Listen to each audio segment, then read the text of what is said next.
Hello friends, welcome to our channel. Today we're going to take a look at another horrible case with you. The case of Rachael Anderson.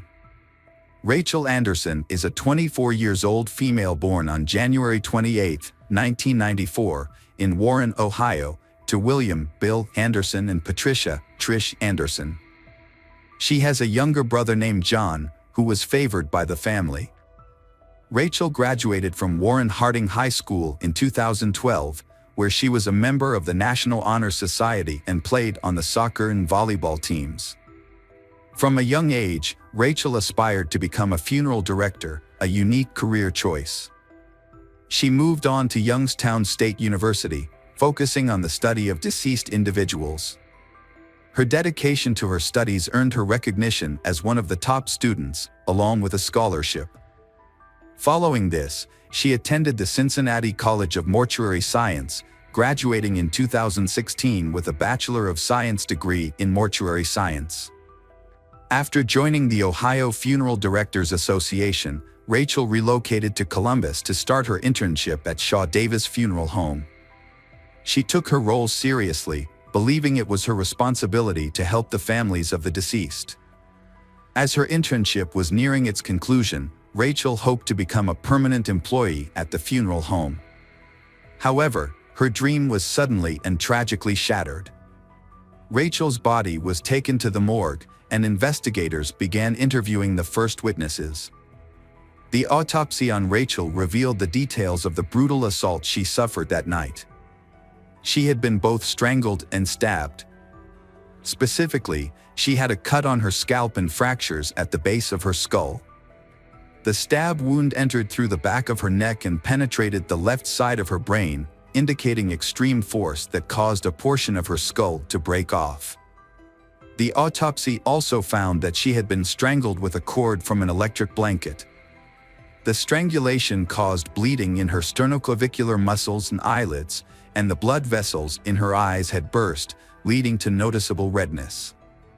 Forensic evidence revealed bruises and red marks on her ankles and wrists, indicating she was alive when the perpetrator tied her up. A DNA sample was discovered on the rope and Rachael's body. The coroner who conducted Rachael's autopsy determined that her death resulted from a stab wound to the head and neck, despite the initial theory suggesting strangulation. After interviewing various employees from Rachael's workplace and her ex-boyfriend, who had an alibi, the police continued to explore different possibilities regarding the attack. Detectives returned to Rachael's apartment to search for evidence or clues about the perpetrator. On the living room floor, they discovered Rachael's purse, which was missing her wallet. 2 weeks after the crime, Rachael's mother found the 9-inch steak knife used to stab her in a box in her apartment. However, the brutal nature of Rachael's torture suggests that the perpetrator was not simply a thief, but a psychopath who enjoyed abusing his power over his victims. Investigators explored various motives, but initially had no suspects. The details of Rachael's death were kept confidential to protect the investigation. Eventually, DNA samples were collected from different parts of Rachael's body and the crime scene. Unfortunately, these samples did not match any samples in the Special Services database. The video footage from street surveillance cameras captured 2 individuals using Rachael's car to drive around the city after her death. During this period, cash was withdrawn from her debit and credit cards. Location data identified a phone number that was in Rachael's apartment between 7:59 p.m. and 9:25 p.m. on January 28, 2018. Analyzing the evidence revealed the caller's whereabouts at various times. Once the account associated with the phone number was identified, investigators found the suspect, 54-year-old Anthony Pardon. He had a criminal history that included multiple rapes, robbery, kidnapping, and attempted murder. Overall, he served 33 years in prison for his crimes. Anthony had a difficult upbringing. He was initially raised by his grandparents and later moved in with his mother.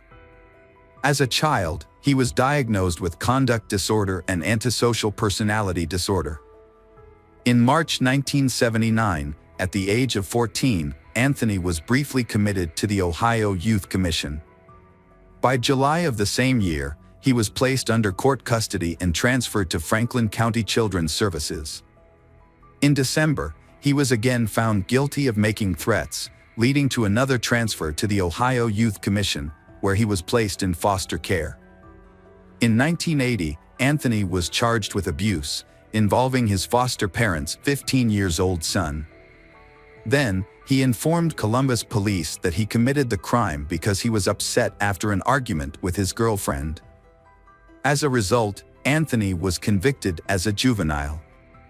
On November 13, 1981, when Anthony was 16, he visited his girlfriend's 39-year-old mother to use the telephone.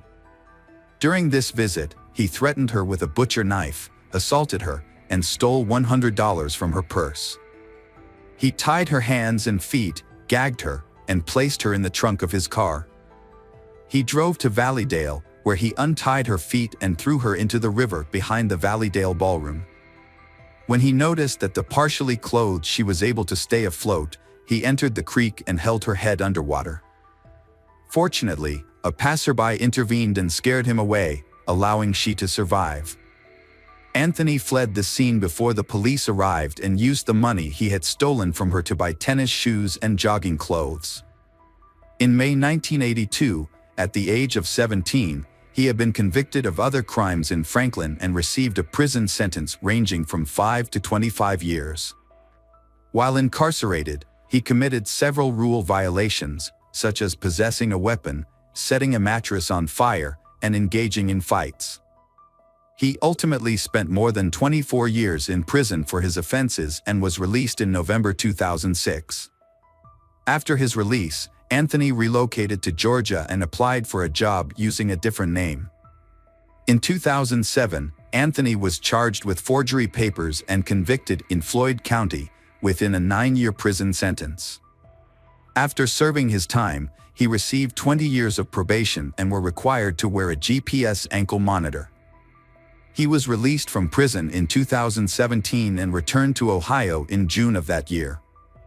According to an interstate agreement between Ohio and Georgia, he was supervised by the Adult Parole Authority and had to report to the Sheriff's Department every 90 days. The Ohio Adult Parole Authority did not give him a monitor, as the judge had requested. And Anthony was free once more. On August 21, 2017, he was found with a sex worker in his car, and 6 days later, he was caught driving without a license. During that traffic stop, police discovered he had a kitchen knife and a shotgun, but for some unknown reason, or due to police negligence, he was not arrested. Therefore, he is still continuing to commit crimes. CCTV footage captured Rachael's car parked outside a store. A man exited the passenger side of the car and entered the store. The driver was not visible in the footage. This makes the investigation more difficult than ever. However, after visiting the store and speaking with the employees, the police were able to identify the man. He was named Slits. A few days later, Slits was questioned at the police station.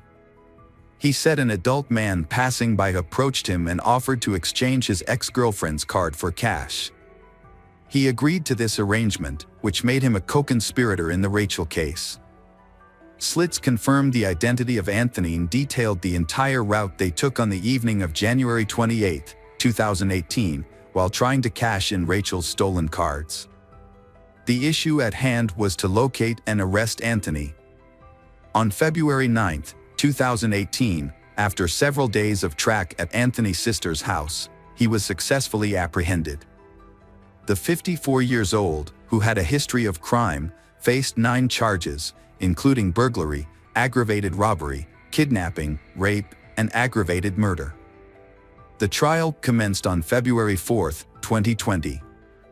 On the first day of the trial, 4 witnesses provided their testimonies. Among them was Jonathan, a co-worker of Rachael, who found her body. He, along with the manager of Rachael's apartment complex, shared their accounts. The jury also heard testimony from Officer Frank Scani, who was parked outside the apartment when Jonathan discovered the body Rachael's and reviewed the surveillance footage. On February 5th, Rachael's brother, John, and Special Agent Joshua Durst took the stand. Lead Detective Art Hughes testified the following day, on February 6th. On that same day, Anthony expressed dissatisfaction with his attorneys to the judge and requested new representation. He appeared to be deliberately delaying the proceedings.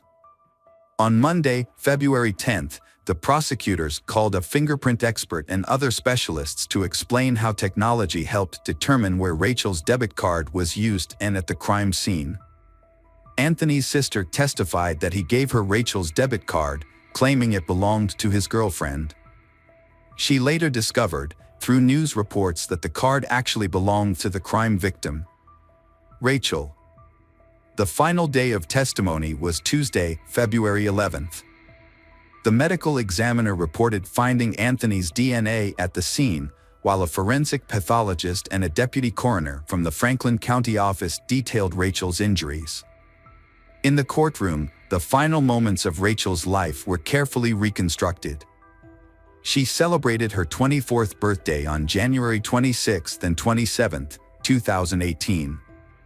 Her brother, John, traveled from Warren to Columbus to visit her. The following day, she and John went to the home of her friend and colleague, Jonathan, where they held a birthday party for she. After a long night of celebration, Rachael and her brother stayed overnight at their friend's house.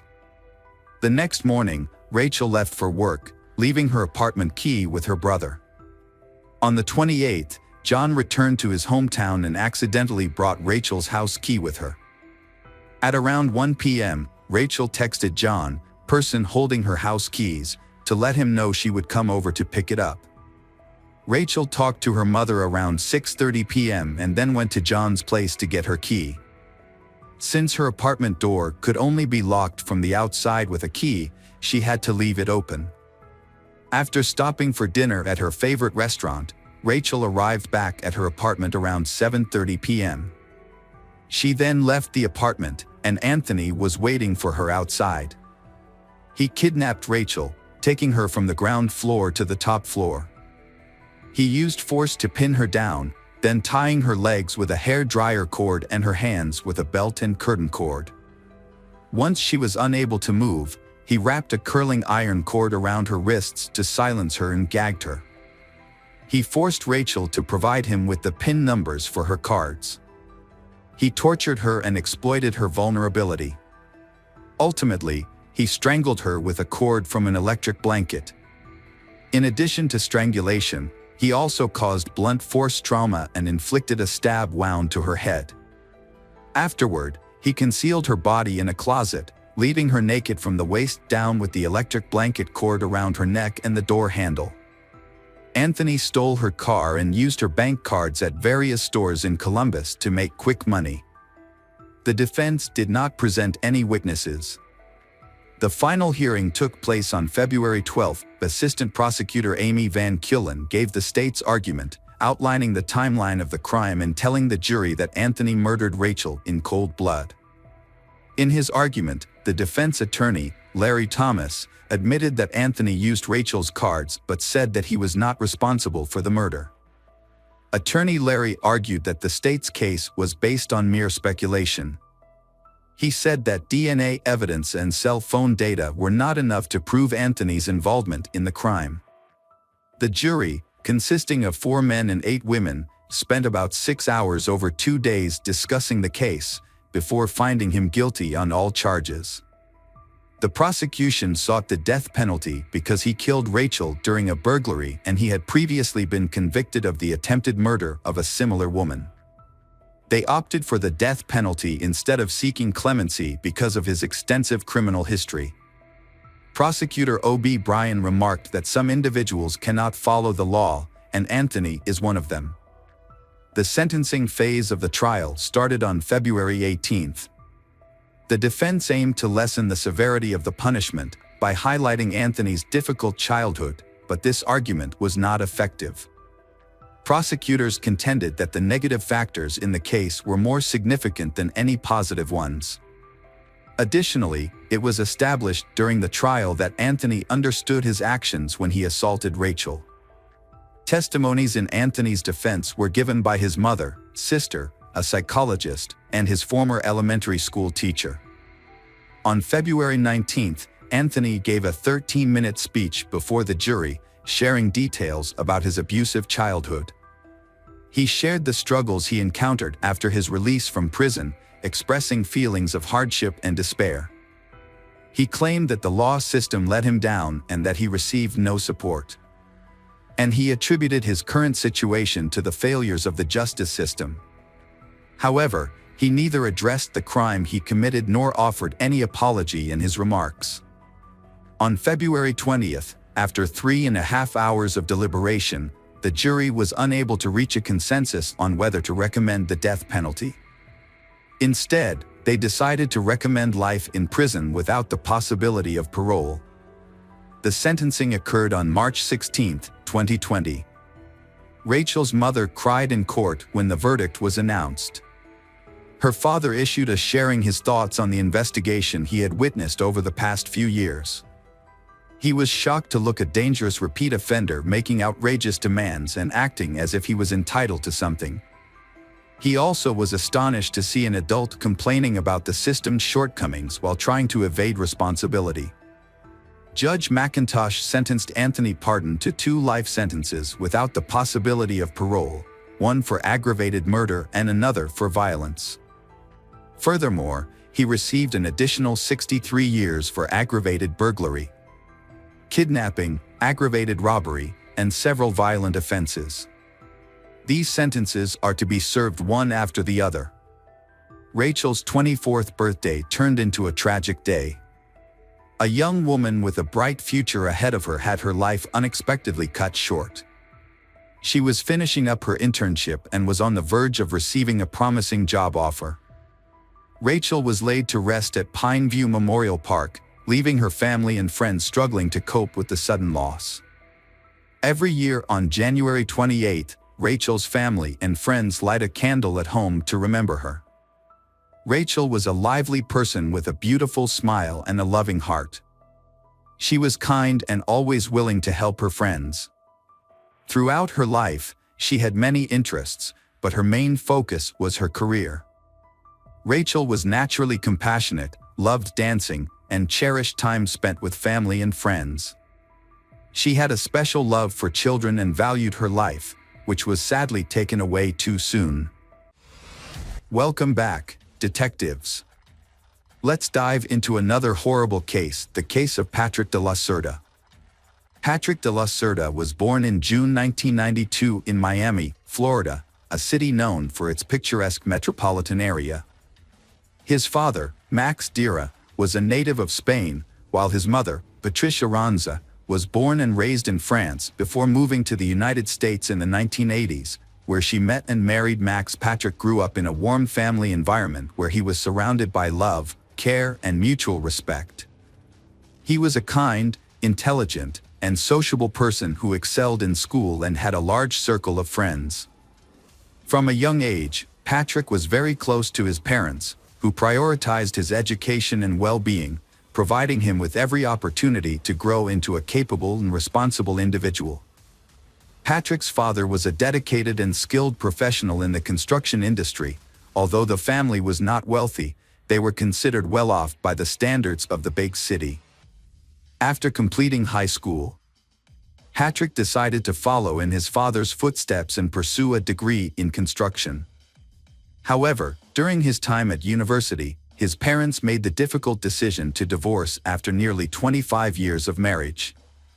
The divorce of Patrick's parents was a quiet and peaceful one, with no scandals or disputes over property. After the separation, his mother moved to Deltona, a small town on the east coast of the state, where she eventually remarried.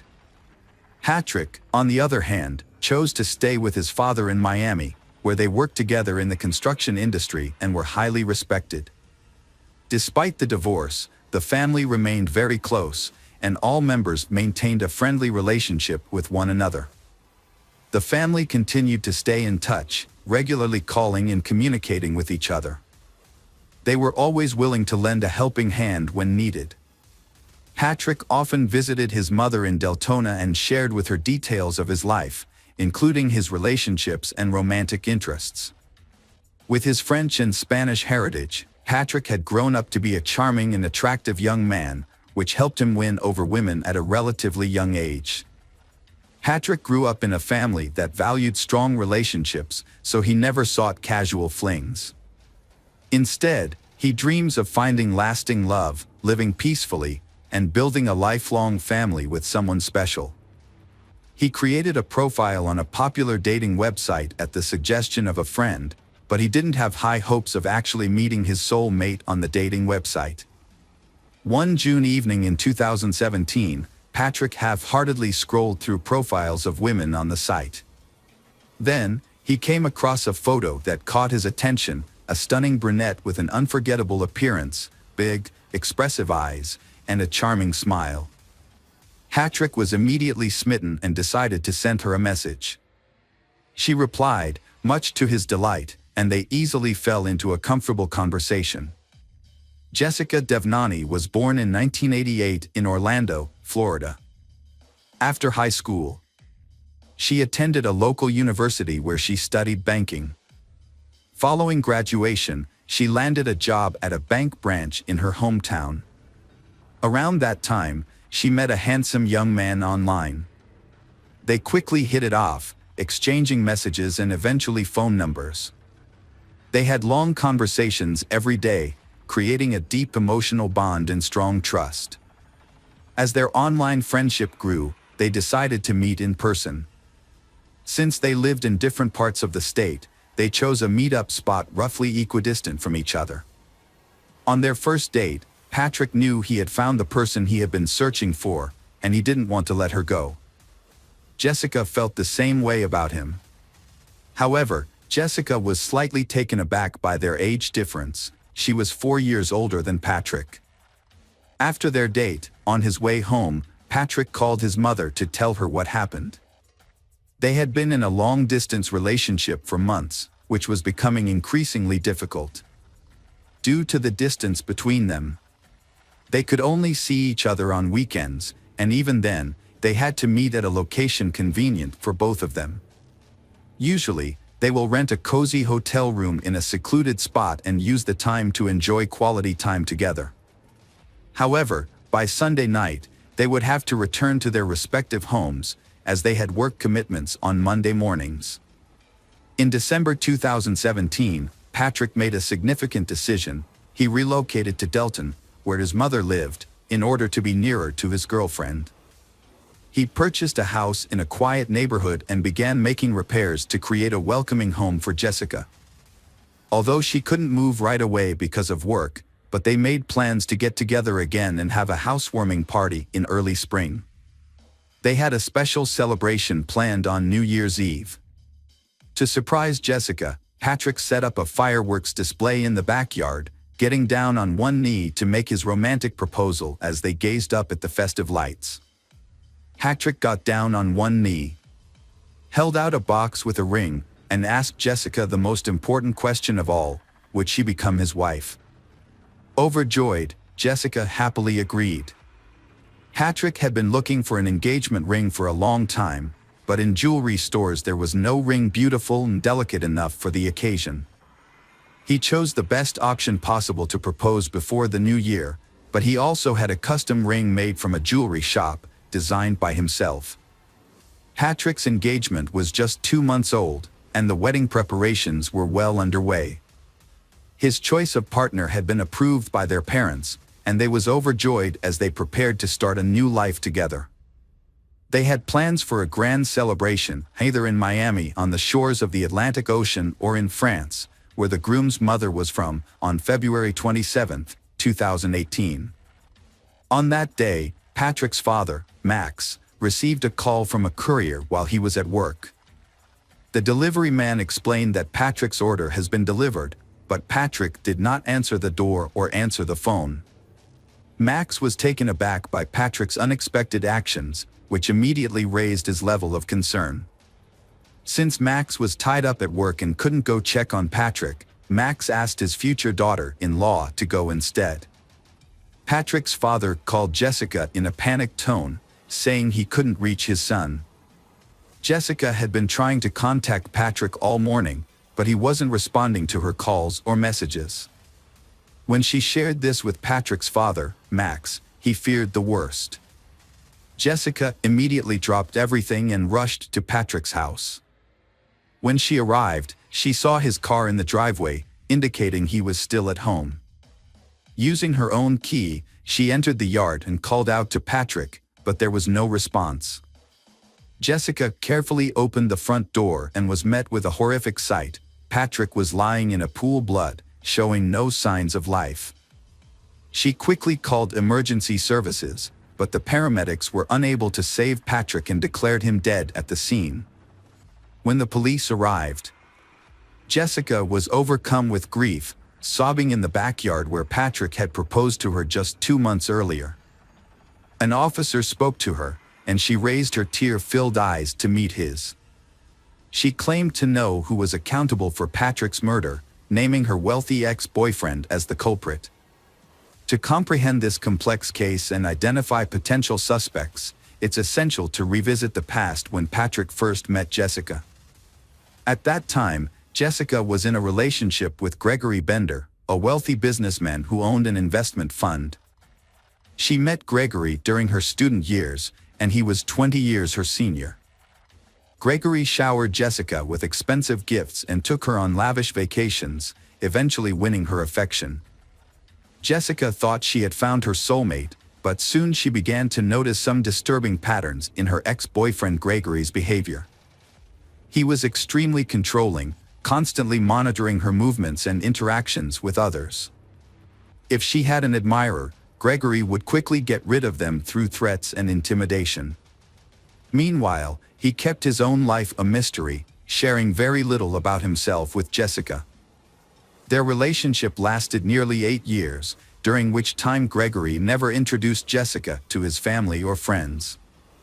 They only spent time together or went on vacation when he wanted to, and he rarely invited her to his home. Gregory claimed he was too busy, but Jessica longed for a normal family life and children. However, every time she brought it up, Gregory would say it wasn't the right time. When Jessica tried to end the relationship, Gregory proposed to her with a ring, and she accepted. However, nothing changed. They still lived apart and only saw each other when Gregory wanted to. One day, Gregory was in a car accident and ended up in the hospital. When Jessica rushed to his side, she decided to stop by his house to pick up some things for him. That's when she encountered a woman she had never seen before. Instead of introducing herself, the stranger asked Jessica who she was. Jessica showed her the ring on her hand and that she was the landlord's fiancée. Jessica later found out that Gregory was married to someone else, Diora Sanchez Bender. Devastated, Jessica immediately broke off the relationship. However, Gregory really wanted to keep her, begging for forgiveness and promising to divorce his wife and marry Jessica in the future. Jessica eventually gave in and continued the affair, but as time went on, nothing changed, and Jessica became exhausted. Jessica changed her life and started dating someone new, Patrick, through a dating website. She then ended her relationship with Gregory and informed him that it was over. But Gregory did not give up and started to do worse things. Gregory asked Jessica to reconsider their relationship. He then became aggressive, and he resorted to threatening and harassing her. Realizing that Jessica had moved on, Gregory turned to private investigators to hack into her online accounts and find out who she was talking to. He soon discovered Patrick's identity and contact information. Then, Gregory started sending threatening messages to Patrick. Patrick received threatening messages from Gregory, Jessica's ex-boyfriend, who demanded that Patrick end his relationship with Jessica, referring to her as his fiancée. After receiving the threats, Patrick remained calm because he thought they would not come true. However, Jessica is scared because she knows Gregory's aggressive nature and that he has a large collection of weapons. She suggested breaking up with Patrick to avoid any potential harm, but Patrick refused. They decided to report the incidents to the police, providing evidence of Gregory's stalking and threats. They obtained a restraining order, which prohibited Gregory from approaching or contacting them. Additionally, Gregory was required to surrender his firearms. For a while, the situation seemed to calm down, and they thought they had finally found peace. Nevertheless, Jessica convinced Patrick to install CCTV cameras around and inside their home, fearing that Gregory might violate the restraining order. Let's go back to the events of February 27, 2018. During the initial crime scene inspection, investigators quickly ruled out robbery as a motive. Instead, they believed the murder was personally motivated, given the nature of Patrick's injuries, which suggested a deep-seated hatred. Patrick, 25 years old, had 4 gunshot wounds, 1 in the thigh, 1 in the chest, and 2 in the head. The body also showed signs of a fall from a ladder.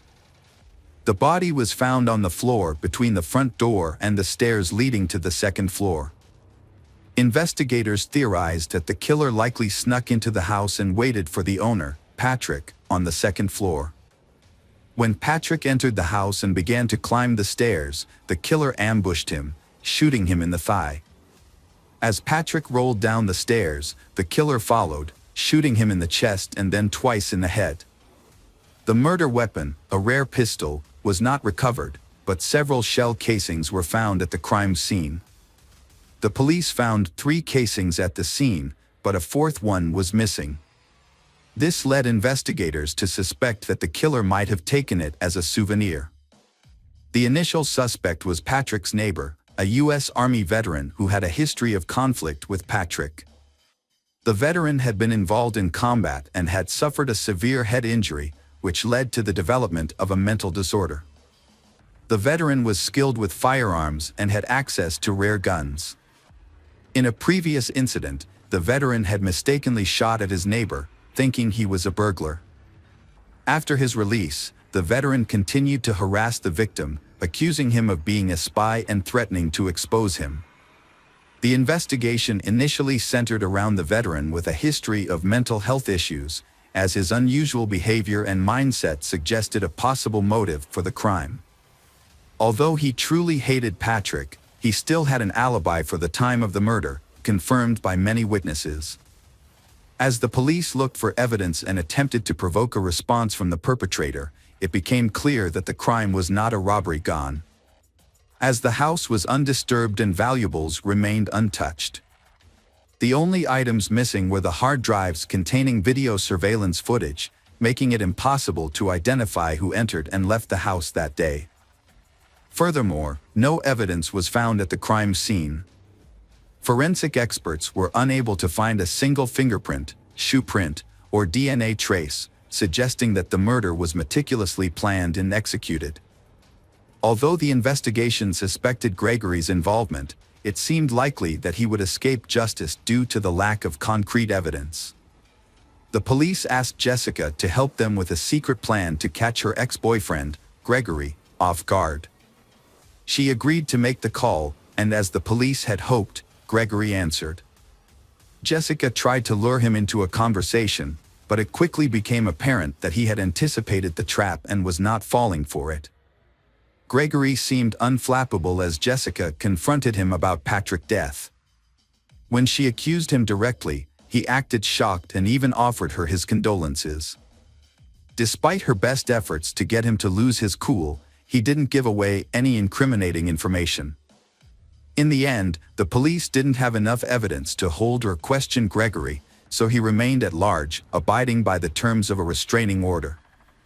He appeared to have already distanced himself from Jessica, makes gathering evidence more difficult. As the police investigation stagnated due to lack of evidence, Diora Sanchez, Gregory's wife, called to reveal she had vital information about Patrick's death. Upon arrival at the police station, Diora told investigators about discovering a cryptic notebook in Gregory's office just days before the crime occurred. Upon flipping through the notebook's pages, Deora stumbled upon an entry containing an address she didn't recognize, accompanied by a series of cryptic digits that appeared to be a code. Deora had previously ignored some suspicious sketches made by Gregory, but when she saw a news report about a young man's murder, she realized the significance of those sketches. The crime scene's layout matched the drawings Gregory had made.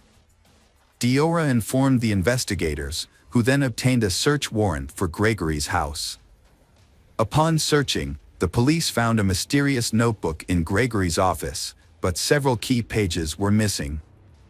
They later discovered those pages in a trash can, carelessly discarded after being ripped out and crumpled. The pages contained a detailed plan of the crime, including turning off the victim's phone, wearing gloves, and using a special lubricant on shoes to avoid leaving footprints. The records also revealed that Gregory had been stalking the victim, Patrick, and knew his daily routine, including the time he returned home. Furthermore, Gregory knew the location of surveillance cameras in and around Patrick's house, suggesting this was a carefully planned and executed crime. In addition to committing the crime, Gregory took steps to cover his tracks by disposing of the weapon, clothes, shoes, and gloves. However, he failed to destroy his own records, which later incriminated him. Furthermore, his wife's curiosity ultimately worked against him. A shell casing was discovered in a cigar box, which was meant to be taken as a trophy by the gunman. Forensic analysis confirmed that the casing matched the one found at the crime scene.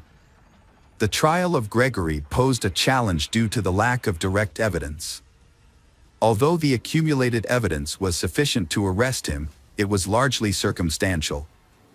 Since the crime weapon was never recovered, there was no definitive proof that Gregory was at the victim's house on the day of the crime. Moreover, there were no eyewitnesses to testify against him. The trial, which began in May 2021, more than 3 years after the crime, was heavily influenced by the skilled lawyers Gregory hired. He appeared confident and seemed to believe he would evade punishment.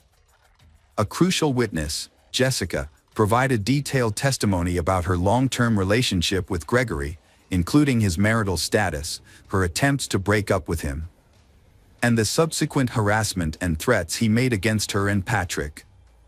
Jessica presented evidence of her conversations with Gregory, including screenshots of their conversations and their phone records.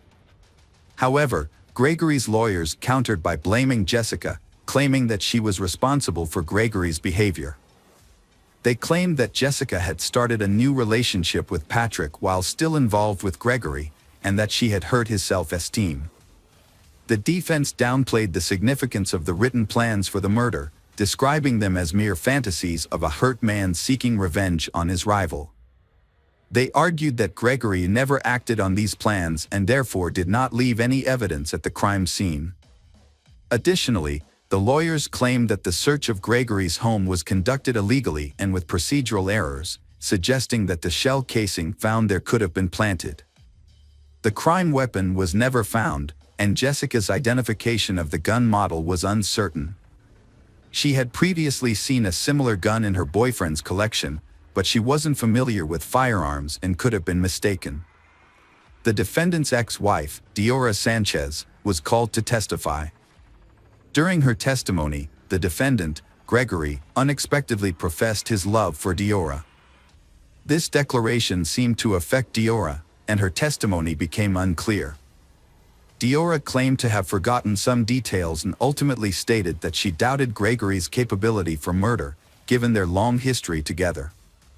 Despite the defense's efforts to challenge the search of Gregory's home and the lack of direct evidence, the jury found him guilty of first-degree murder after hours of deliberation. Gregory was given a life sentence with no possibility of parole. As the judge read out the sentence, the defendant fixed Jessica with an intense stare, not blinking once. His glare made her feel nauseous. Jessica sat next to Patrick's mother and suddenly burst into uncontrollable sobs, finding it hard to breathe. Despite multiple attempts by Gregory's lawyers to appeal the verdict, all their efforts were unsuccessful. The case attracted public attention, with many outraged that a wealthy businessman had brutally murdered a working-class man and attempted to escape justice. Patrick's story was widely reported in the press, and Gregory remains in prison to this day. Jessica Dira said she is grateful that justice has been served, and Patrick's memory will always live on in her. She wears the engagement ring he gave her and a special piece of jewelry he had intended to give her but never got the chance. Jessica remains close to Patrick's parents, who have welcomed her into their family as one of their own. Welcome back, detectives. Let's dive into another horrible case. The case of the Parente family. William Michael Parente was born on July 20, 1949, in Bay Ridge, Brooklyn. His parents, Willie and Rulon Parente, raised him with values rooted in their family's history of law enforcement. His father, a New York trooper, played a significant role in shaping his upbringing. As an only child, William received his parents' undivided attention. He spent summers enjoying the sun with his family in Long Beach. William pursued his education at Brooklyn College and Brooklyn Law School, thanks in part to the financial support of his uncle, Anthony J. Russo. William worked in his uncle's Manhattan law office on the Avenue of the Americas. There, he built a reputation as a thoughtful lawyer and dedication to his family. William was known for his demeanor, courteous which extended to everyone. He worked diligently for long hours, but made sure not to overwork himself. Unlike many of his peers, he refrained from using profanity or engaging in post-work gatherings for drinks. His disciplined lifestyle and commitment to kindness set him apart in the legal community. Even on difficult days, William maintained his composure and treated everyone with respect. In 1977, after being admitted to the New York bar, William married Betty Mazzarella. He began his career at a prestigious Wall Street law firm but made a significant change in 1988. When Betty became pregnant with their first child, William decided to start his own private practice. This change happened around the same time the family moved to Garden City, New York, an affluent community in Nassau County, Long Island. Despite living in the suburbs, the William family remained connected to their Brooklyn roots. They regularly returned to their old neighborhood to enjoy local delicacies, reconnect with old friends, visit their mother, and relive cherished childhood memories. By the time he was 60, William Parente had become an experienced estate and tax attorney. He ran his practice from an office in a Queens shopping center. His wife, Betty Mazzarella, 58, dedicated her time to taking care of their home and organizing charity fundraisers in their local community. Betty was actively involved in church activities, which were an integral part of their neighborhood's social fabric. The couple had two daughters, Stephanie and Catherine. Stephanie, the elder daughter, was 19 years old and a sophomore at Loyola College, studying speech pathology with plans to pursue dentistry in the future. Her friendly nature made her well-liked by her classmates and teachers. She also maintained close relationships with her friends back home in Garden City. Their younger daughter, Catherine, showed remarkable talent at just 11 years old, earning her admiration from teachers and staff at Garden City Middle School. Her exceptional abilities indicated a promising future ahead. In the later stages of his legal career, William became involved in what he called bridge loans. He acted as a financial intermediary, similar to a bank, allegedly using assets from investment portfolios under his management to finance these loans. When an investor asked for their money back, William Parente was unable to return the funds or explain why he couldn't. On April 15, 2009, William, along with his wife Betty and youngest daughter Catherine, took a trip to visit their eldest daughter Stephanie in Towson, planning to surprise her. They booked room 1029 at the Sharon Hotel, near the Talone Town Center Mall, with a reservation until the 19th. When they arrived, Stephanie's friend was surprised, given that classes had just resumed after the Easter break and Stephanie was busy preparing for a chemistry exam. The visit was unexpected, especially since the parents had already planned to visit on Friday the 17th to discuss Stephanie's study abroad plans in England. Despite the initial surprise, the visit seemed like a normal family reunion. However, what took place that day remains unclear. Based on the evidence, here is what happened. Betty Mazzarella Parente was the first victim. She was brutally assaulted and suffocated in bed on Sunday morning. Later, Catherine, the youngest daughter, met a similar fate, dying from the same violence as her mother. Catherine's body was placed beside her mother's. On Sunday afternoon, Stephanie arrived at the hotel after leaving her campus and tragically met the same demise as her mother and younger sister. Her body was laid beside theirs on the bed. None of the victims showed signs of struggle. No evidence of drugging or physical restraint was found. William Parente carefully planned the annihilation of his family. On that somber Sunday, around midnight, one of Stephanie's close friends and roommates grew worried about her absence from their dorm room. After hours of worrying, the roommate called the hotel room phone to reach Stephanie. The roommate knew Stephanie planned to return to the dorm to study for final exams, so they were surprised when William Parente, Stephanie's father, answered the call. William explained that Stephanie was staying at the hotel with family. The roommate accepted this excuse and ended the call, unaware that Stephanie was already dead. Later, the roommate thought back on the conversation and remembered that William's tone seemed unusual.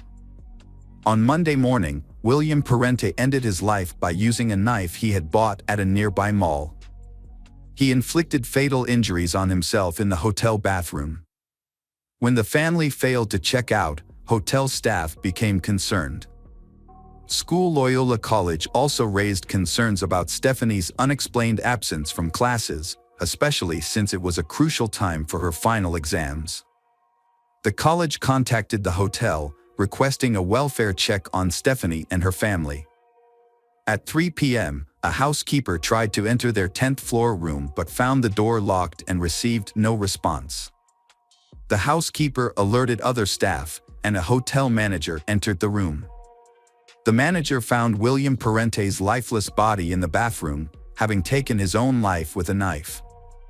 The manager quickly called emergency services and continued to investigate. As he entered the room further, he found 3 bodies carefully arranged on one of the beds. The victims were Betty Mazzarella and her 2 daughters, Stephanie and Catherine. The Baltimore County Police were immediately called to the scene, and all other guests on the 10th floor were relocated as part of the investigation.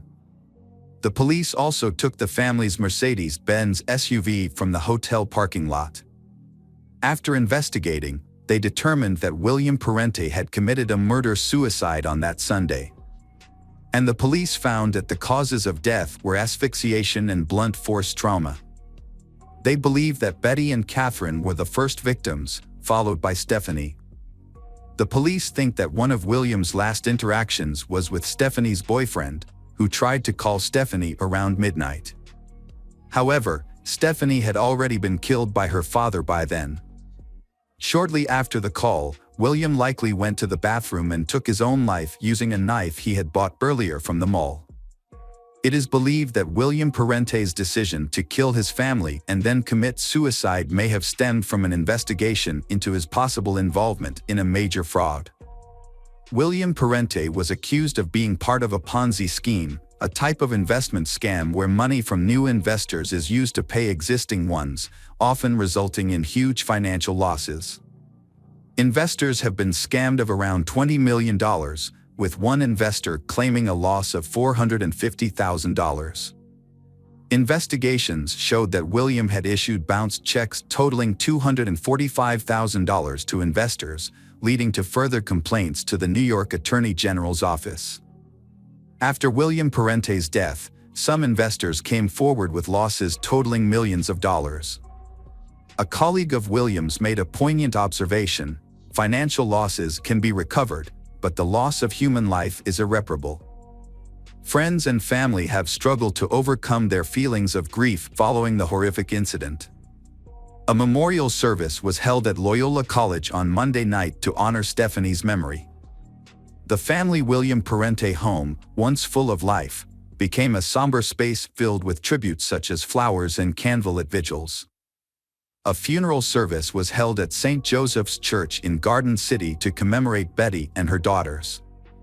According to reports, Catherine's middle school classmates were transported by bus to attend the service. Stephanie's college peers made a significant effort to join, driving from Talon and arriving as early as 4 a.m. for the morning ceremony. The family was laid to rest together at St. Charles Cemetery in East Farmingdale, New York. In contrast, William Parente received a separate, private funeral service at a different location. He was cremated, but the location of his ashes was not publicly disclosed. The horrific actions of this merciless perpetrator have caused immense distress for the victims and their loved ones. Hello again, true crime fans. We've got another mysterious case to explore. The case of the Foster family. Christopher Foster had always been considered a success. His mother, Enid, described him as someone who actively pursued financial opportunities from an early age. Along with his younger brother, Andrew, he aspired to follow in the footsteps of their late father, who had been a sales manager. Although they both aimed to become successful businessmen, Chris and Andrew had had a tense relationship since they were children. Andrew later explained that Chris's confidence and assertiveness had overshadowed Andrew's quiet nature. Despite this, both brothers were very close to their mother, Enid. In 1987, Chris married Jill, a housewife, and they had their daughter Kirsty in 1993. Chris's path to wealth began in the late 80s when he worked as a mattress salesman and used inexpensive pizza boxes for insulation. His life changed dramatically after he founded a successful engineering company. This business made Chris a self-made millionaire through the development of an innovative insulation material that became essential in the oil industry. The Piper Alpha oil rig explosion on July 6, 1988, had led to a catastrophic fire that lasted for days and claimed the lives of 167 people. After watching the news, Chris saw an opportunity in this tragedy and identified a market niche for fireproof insulation specifically for oil and gas rigs. Although many oil companies showed interest, they wanted certification of the product's effectiveness before signing a contract. To prove its value, Chris took the financial risk of mortgaging his house to fund an experiment. The test was successful. His product, Overshield, showed exceptional resilience compared to other insulation materials when exposed to fire. It even received a rare A1 fire test rating. Major oil companies quickly placed orders, making Christopher Foster a millionaire almost overnight. Reports suggested that he earned so much money that he didn't know how to spend it all. As his business grew, Christopher's annual turnover increased significantly from £50,000 to £1 million. By 2004, Chris's net worth had been reported to be £10 million. That same year, his wife Jill noticed a house in Shropshire Life magazine. It was Usbaston House, a beautiful mansion in Maesbrook, a wealthy village in Shropshire, England. The estate was 16 acres in size, had its own lake and equestrian grounds. Despite being offered at around £1.5 million, the house still needed repairs. Jill was so intrigued that Chris made an offer the next morning. Foster's family quickly sold their house and moved to Usbaston House. Chris then invested a further £50,000 to install a swimming pool and landscape the property. After settling down, Chris led a lavish lifestyle. He bought 2 Porsches, one for himself and one for Jill, a James Bond-style Aston Martin, Range Rovers, and many other vehicles. Their daughter Kirsty attended a private boarding school and Chris also bought her several horses. Kirsty spent time with her horses when not at school and participated in equestrian competitions.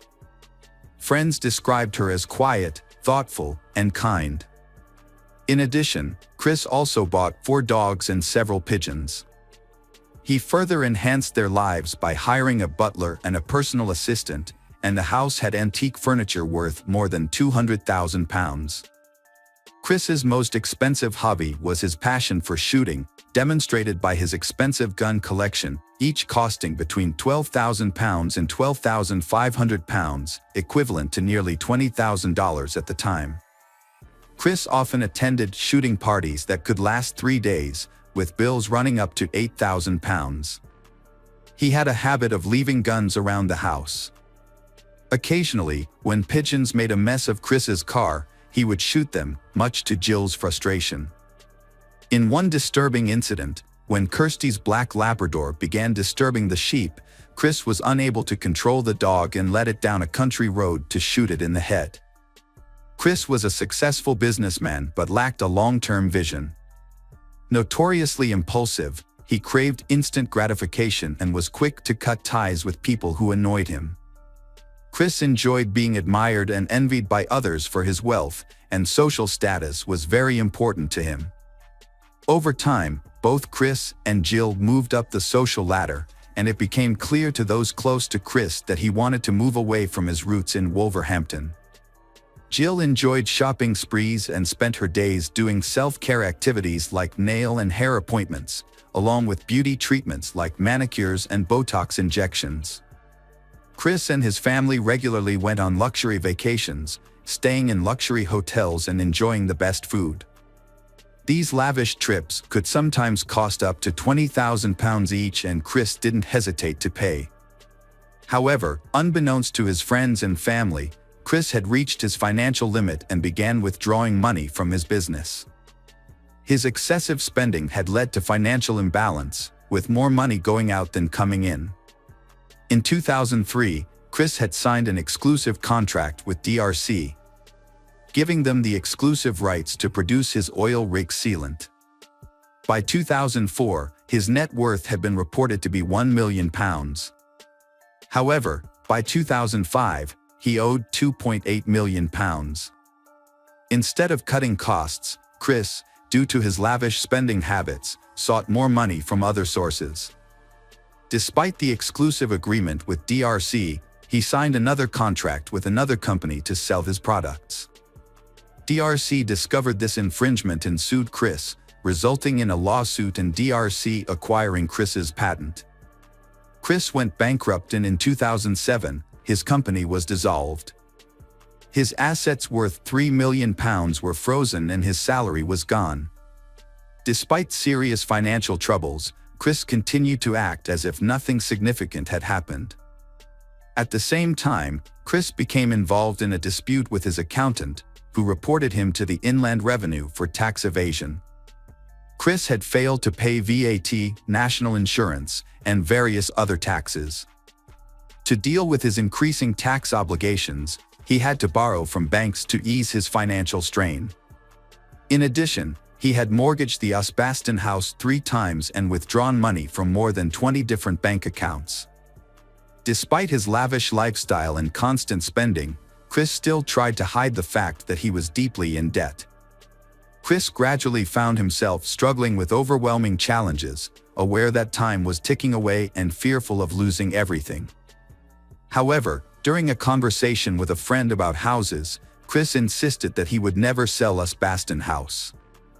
Struggling with the pressure to maintain his flashy and knowing that his time and money were running out, Chris repeatedly sought professional help. He confided in the doctor, revealing his feelings of depression and suicidal thoughts. He started taking antidepressants. In August 2008, Chris came across a letter from his house managers posted on the front gate. The letter reported that they planned to return the following Tuesday to reclaim the house and other assets. The housekeeper said that when she showed Chris the letter, Chris appeared confused but remained silent. The nightmare that Chris had been avoiding had now become a harsh reality. He was on the brink of losing all his material possessions. The thought of Kirsty and Jill losing their familiar lifestyle was unbearable for Christopher. His family faced the possibility of returning to Wolverhampton, saying goodbye to their lavish lifestyle. For a proud man like Chris, Such a situation would have been extremely humiliating. On August 21, 2008, a friend contacted Chris via text message to ask about his health, and he replied, "Not good, things are about to happen to me." On August 25, 2008, the Foster's family received an invitation to a barbecue and clay pigeon shooting event. They then joined the gathering. None of the attendees noticed any signs of difficulty in the Fosters. Witnesses recalled that Chris appeared happy. Their family still exuded happiness without knowing what Chris had planned that night. Chris informed Jill that he wanted to leave the gathering. Although Jill wanted to stay a little longer, they eventually left around 8:30 p.m., arriving home just a few minutes later at 8:44 p.m., their route captured by home security footage. Soon after, Jill went to bed. At 11:30 p.m., Chris went upstairs to check on Kirsty, urging her to go to bed while continuing to text a friend online. Around midnight, Chris decided to turn off the internet, causing Kirsty to end her conversation with her friend and go to bed. At 3 a.m., Chris began his violent rampage. He entered Jill's room and used a silencer to shoot her in the head while she was sleeping. Next, he went to Kirsty's room and killed her in the same way. Home security cameras recorded Chris's actions as he carried a shotgun outside the dog cage, killing each dog with a shot to the head. He then went to the stables and killed the horses before burning the stables with the animals inside. Chris appeared expressionless in the video. To prevent firefighters from reaching the house, Chris blocked the main entrance, shooting at the tires to make movement more difficult. He also pumped 200 liters of oil from the family's tank into the house's basement through connecting pipes. It is clear that Chris took deliberate steps to completely destroy the Osbaston house. His actions appeared to have been motivated by a desire to prevent others from acquiring property that he could not keep. Chris burned down his house and covered his car and belongings in oil. The fire quickly spread and destroyed everything. Chris, still carrying a rifle, went back into the house and lay down next to Jill's body in the bedroom, holding her as flames engulfed them. At 4:11 a.m., the security cameras stopped working. A neighbor saw the growing fire and called for help. Firefighters quickly arrived. The fire was too intense and difficult to control. As firefighters tried to put out the fire, neighbors watched the building burn, worried for those inside. In the following days, the media called in to search for Foster's family, but all efforts were unsuccessful. Because of Chris's wealth, the authorities opened an investigation, initially suspecting that the Foster family had been kidnapped. However, at the time, neither the bodies nor the security footage were found, so many speculated about what might have happened to them. It took 3 days for the fire to be completely extinguished. After the fire was extinguished, investigators carefully examined the house and found the bodies of Jill and Christopher on beds in a room that had collapsed into the living room. However, there was no sign of Kirsty. While some hoped she could have escaped, others feared she had been kidnapped. Sadly, Kirsty's remains were found in the rubble a few days later. Investigators used a brush to carefully collect her remains into a hearse. A fragment of Kirsty's skull revealed that she had suffered a gunshot wound to the head, like her mother. After examining the body, the police began to suspect that Chris had committed a crime. At the same time, they began investigating his financial situation. When they dug deeper, they discovered that Chris, a seemingly successful businessman, was actually heavily in debt. His total debt had reached £4 million, and when creditors tried to take his assets, they discovered that Chris had intended to demolish the house to ensure that there was nothing left for them to take. Security footage confirmed the police's suspicions. Chris committed the murders and took his own life without leaving any explanation or warning. Speculation about the motives behind the brutal crime led to two main theories. One theory had suggested that Chris, feeling ashamed of having lost his fortune, chose to commit the heinous act to avoid admitting his failures. Another theory had proposed that Chris, being self-centered, decided to destroy everything rather than face the possibility of loss. However, Enid had disagreed with these theories. She had firmly believed that Chris acted out of love for his family, trying to protect them from financial ruin. She had defended him and felt a deep sense of sympathy for his situation. In contrast, Chris's brother Andrew had held a very different view. Despite not speaking for 16 years, Andrew had briefly considered reconciling with Chris for their mother's sake. However, his fear of a hostile encounter had kept him from reaching out. Andrew had alleged that Chris had bullied and sexually assaulted him during their childhood, leading to a tumultuous relationship. Andrew had maintained that Chris exhibited bullying and controlling behavior. Andrew's attempts to reconcile with Chris in 1999 had been met with resistance. Chris had responded to Andrew's letter with a demand for a written apology, stating that Andrew would have to beg and scrape on bended knee to make amends. Andrew had believed that Chris refused to acknowledge his past wrongdoings and instead held on to long-standing grudges. For months after the tragedy, on December 19, 2008, a joint funeral had been held for 15-year-old Kirsty and 49-year-old Jill at their local village church. The service had been quiet and respectful, attended by close friends and family. Both Kirsty and Jill had been buried in the same plot, as requested by Jill's family. Chris had received a private funeral and was buried elsewhere. In the years following the tragedy, the remains of the burnt-out house and the family's charred belongings had been left on the site. These had included Kirsty's first aid book for her horses and a handwritten note detailing the family's meal plans for the week of the tragedy.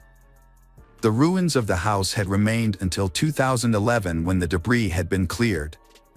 The 16-acre estate had been sold in 2014, with plans to build a new 6-bedroom house.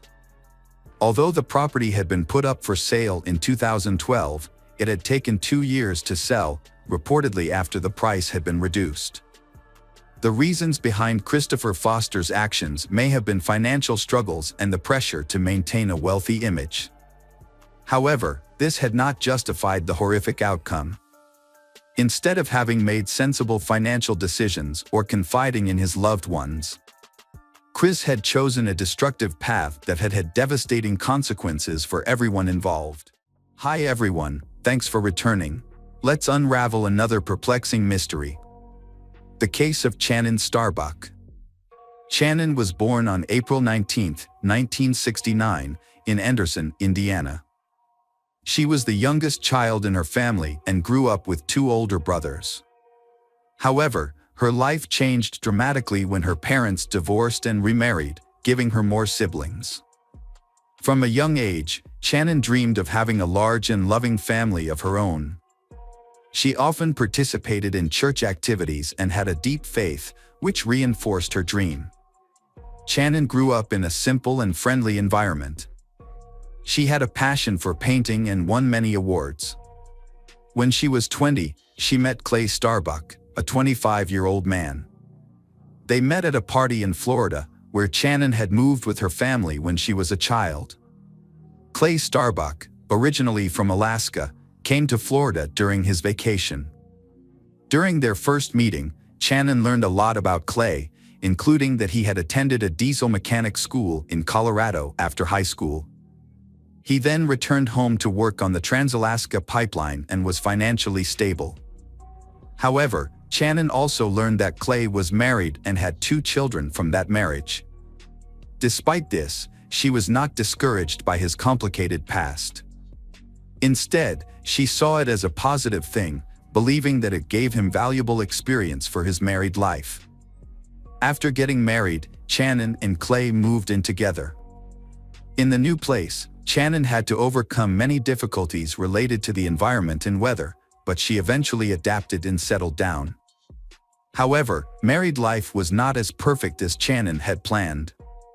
Shannon and Clay were often apart because of Clay's work, but their love helped her overcome her loneliness and wait for the day they could reunite. During that time, she cared for Clay's children from his previous marriage and had more children. In 1996, the Starbucks family welcomed their son Austin, followed by his brother Blake 3 years later. When their daughter Logan was born, the family was even more excited. However, Logan was soon diagnosed with autism spectrum disorder, adding to the challenges of family life. Shannon had to deal with Logan's illness and try to support her daughter. She became a more caring and nurturing mother to her children. She spent time on health care, education, and community activities. But while she focused on raising her family, she did not realize that her husband was having an affair at work. As time passed, the Starbuck family continued to grow, and Shannon welcomed another daughter, Serena. Despite the hardships of life, she still tried to keep her family happy. But her husband's secret eventually came to light, and it would change her life forever. In 2000, Shannon filed for divorce after experiencing a great shock and feeling deeply betrayed. However, she still had feelings for Clay and decided to move to Arizona to start a new life. This attempt failed because she still loved Clay. When Clay contacted her and begged her to come back, Shannon believed that he had repented and decided to give him a second chance. In 2001, Shannon and Clay welcomed their fifth child, Marshall. However, Marshall's birth created new disagreements. Even an official remarriage in 2006 could not save their broken relationship. After the remarriage, the family moved to Deer Park in Spokane County, Washington. Clay continued to work at his previous job, which led to him being away from home often. Shannon had to manage her family and children on her own. However, suspicion continued to poison their marriage, which was affected by the long separations and breakups that occurred during their relationship. Finally, in 2010, Shannon and Clay divorced for good. When she turned 40, Shannon decided to rebuild her life once again. She still hoped that she could experience the joy of love. She was also determined not to repeat the mistakes of the past. Even when Clay was seriously injured, she chose not to get back together with him. Instead, she chose to support her ex-husband and provide help when needed. In February 2011, Clay quit his job and decided to settle down permanently in Deer Park. This brought him closer to his children and also closer to Shannon. However, he still hoped that Shannon would come back to him, but Shannon did not share the same views. After finding freedom, Shannon enjoyed her new life. Austin and Blake then moved in with their father, and they were happy to be away from their mother's constant supervision. Shannon found a part-time job and enrolled in a dental assistant course after her divorce. She had to take care of her family and provide for her children, especially when her ex-husband stopped paying child support due to illness. However, she still had another man to support her in case of emergency. Her children often stayed with this man every Wednesday and on the second and fourth weekends of the month. After completing the course and receiving her certificate, Shannon was proud and began to pursue a new dream. She created a profile on a dating website, hoping to meet a man who was worthy and could help her forget her past.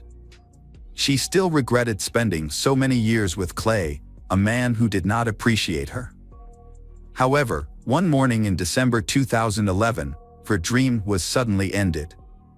On December 2, 2011, the police were notified that Shannon was unreachable. Her ex-husband, Clay Starbuck, was the first to report. He reported that he had not been able to contact his ex-wife since December 1 around 3 p.m. Shannon had texted her daughter that she could not pick them up from school because she was not feeling well and asked her father to pick them up. However, his phone was turned off, so he did not know about her text. The two children, Marshall and Serena, were tired and hungry. As a result, Logan, 15, decided to call his brother and ask him to drive them to their father's house, which was a few blocks away. When they arrived, Austin said he had not been able to contact his mother either. She may have turned off her phone to rest and recover. Austin took the children to Clay's house. Clay was not expecting them but was very happy to see his children again. After the divorce, the older children lived with him, while the 3 youngest children lived with their mother. So the father decided to enjoy his time with his children and not bother Channon. On December 2nd, Clay drove the children to school and went to Channon's house. However, the front door was locked and the blinds were drawn. Since he did not have a spare key, he could not enter the house. Clay then sent a text message saying that if Channon did not show up by 7 p.m., he would contact law enforcement. Time passed without Clay receiving a response from Channon, so he went to the police and reported the situation. 2 sheriffs went to the address provided but did not see anything suspicious and returned. The sheriff suggested waiting another day, and if she had not contacted him by then, he should return. Frustrated, Clay went home and waited for news. The next day, Clay went to the police station again. This time, the police told him that he was not the only one reported missing. A friend and Channon's mother were also unable to contact her. This did not fit her personality. This time, the police took a more serious approach to the case. Many of Channon's relatives began to worry. After receiving the necessary permission, the police returned to Channon's house to investigate. When they arrived, the police broke the lock and entered. Initially, they saw no signs of forced entry or robbery. Everything seemed to be in its place. However, when they entered Channon's bedroom, they discovered an unexpected detail: a broken statue. Then came the horrifying scenes. Channon, 42, was found lying on her back on the floor of her bedroom in a provocative pose. On her stomach was an erotic massage tool. She had hoped for a better future, but fate did not give her the chance to fulfill her dream. Channon's body was covered in bruises and scratches. The medical examiner's report showed that some of the injuries on her body were caused by a stun gun. There was also evidence that her body had been moved. Channon's cause of death was strangulation. It was the detective's job to figure out Channon's last hours and find the culprit. The police realized that Channon Starbuck had not only disappeared but had also been brutally murdered. Her room looked as if it had been turned upside down. The bed was unmade, the blankets and sheets were missing, and the mattress cover was stained red. Channon's cell phone and diary were on the dresser. Forensic experts focused on this room and examined all surfaces for fingerprints. Some surfaces had been wiped clean, but they found 12 latent fingerprints on the massager and the bathroom mirror. They also found many other traces in common areas for DNA analysis. Experts took samples from under Channon's fingernails on her face and neck.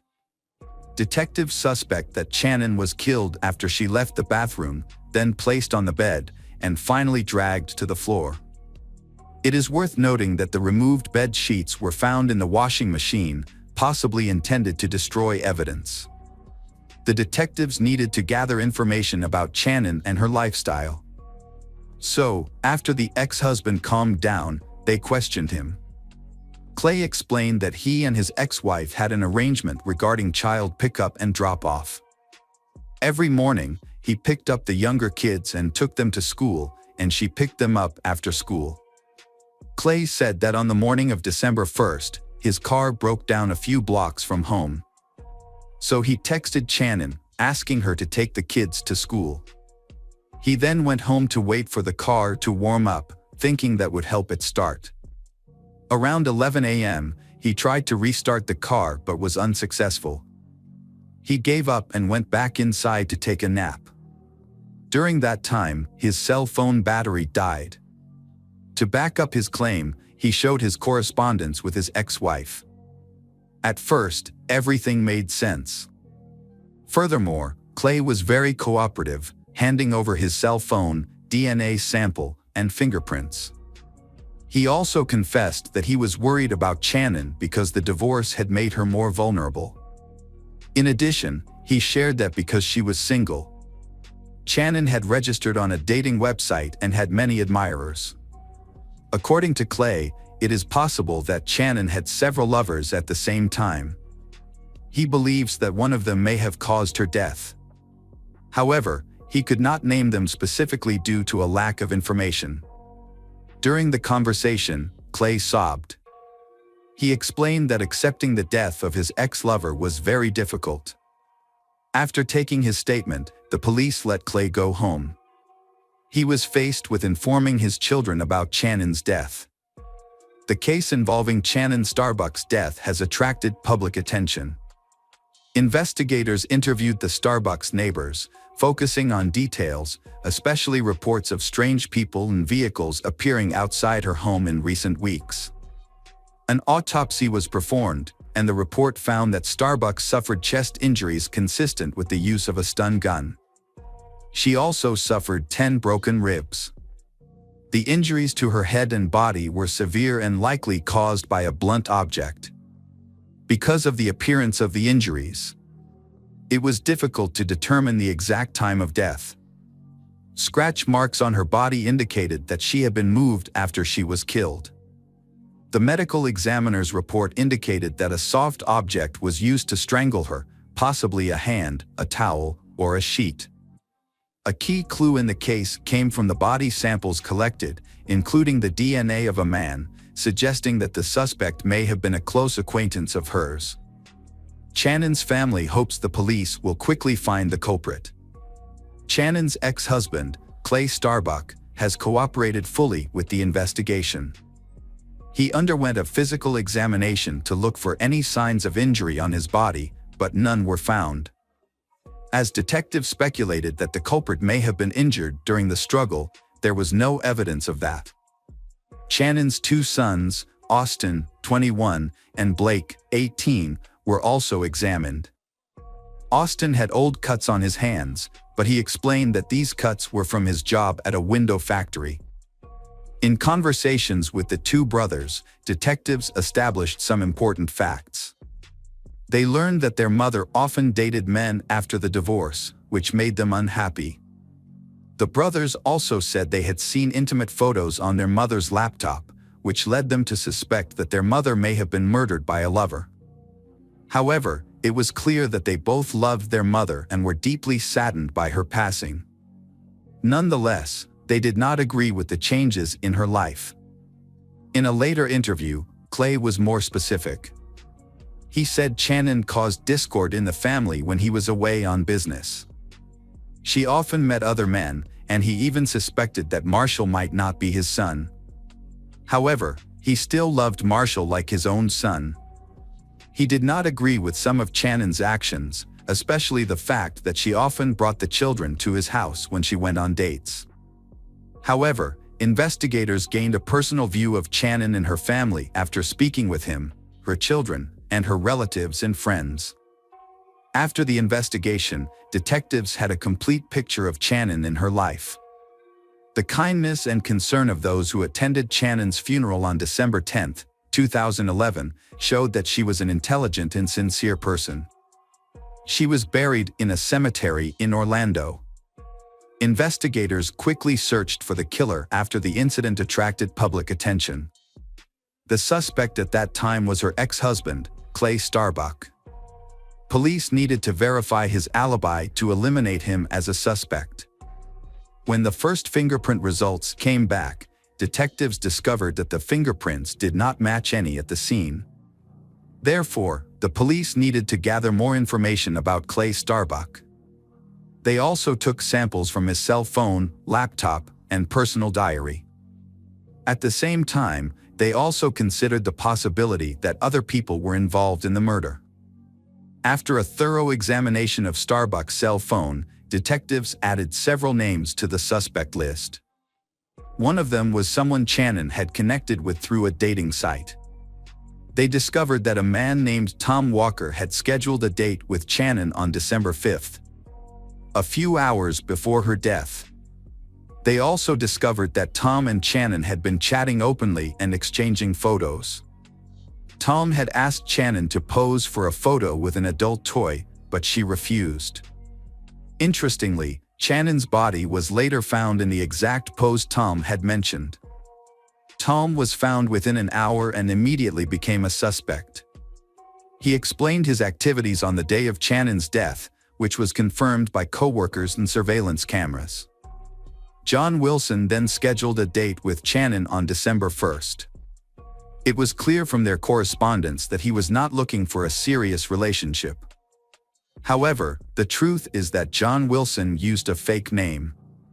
His real name is John Kinlawn, who works in a completely different field and is married, so he had to keep it a secret. On the day of the incident, John Kinlawn postponed his morning meeting with Channon until later, citing a headache. In the end, the appointment did not take place. After his DNA sample was taken, he was released. His alibi was confirmed, even though his deception was revealed to his family.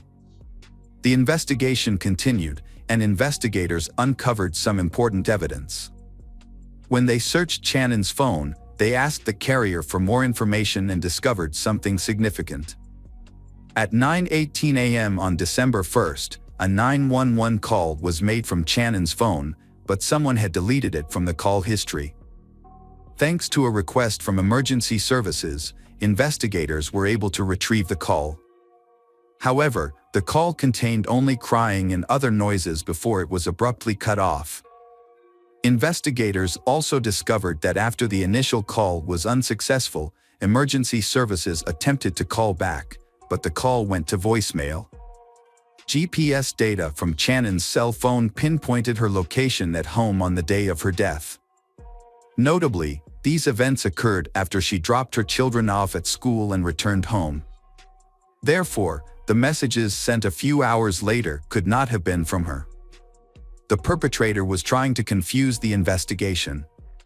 Additionally, this person had a close relationship with the Starbuck family. For example, he used a nickname for their youngest son in his correspondence. Upon closer examination of the information, Clay's statements became even more suspicious. He had a motive to end his ex-wife's life because he could not accept the reality of the divorce. Moreover, he had the perfect opportunity to do this because he knew her daily routine. To clarify the suspicion, the authorities decided to track Clay's car route again, this time using street surveillance camera recordings. The results showed that Clay's car was not broken down as he had claimed. Simultaneously, the results of a second DNA analysis from Channon's body matched exactly with Clay's sample. On the morning of December 1st, Clay sent a text message to his ex-wife, asking her to take the kids to school and saying that his car had broken down. While she was away, he entered her home and waited. During this time, he accessed her laptop and found personal correspondence that made him jealous and angry. When Channon returned home, a heated argument ensued that ended in violence. This explains why she was found in an unusual position. This may have been an act of revenge for her newly gained freedom. Clay then stayed at the house and impersonated Channon in text messages. It seems that he had long intended to harm his ex-wife. The words of a friend of Channon's took on new meaning for detectives. In one conversation, the friend mentioned that Clay and Channon's relationship was not normal. Channon confessed that she was fed up with Clay's constant control and criticism. She was afraid of divorce because she feared that he might one day hurt her. Between June and November 2011, Channon contacted the police several times, accusing her ex-husband of stalking her. She felt unsafe even in her own home and therefore did not trust anyone with a key. She eventually managed to obtain a restraining order against Clay, so their communication was limited to text messages. A careful examination of Channon's diary makes it clear that she was not only afraid of her ex-husband but also believed that he was turning the children against her.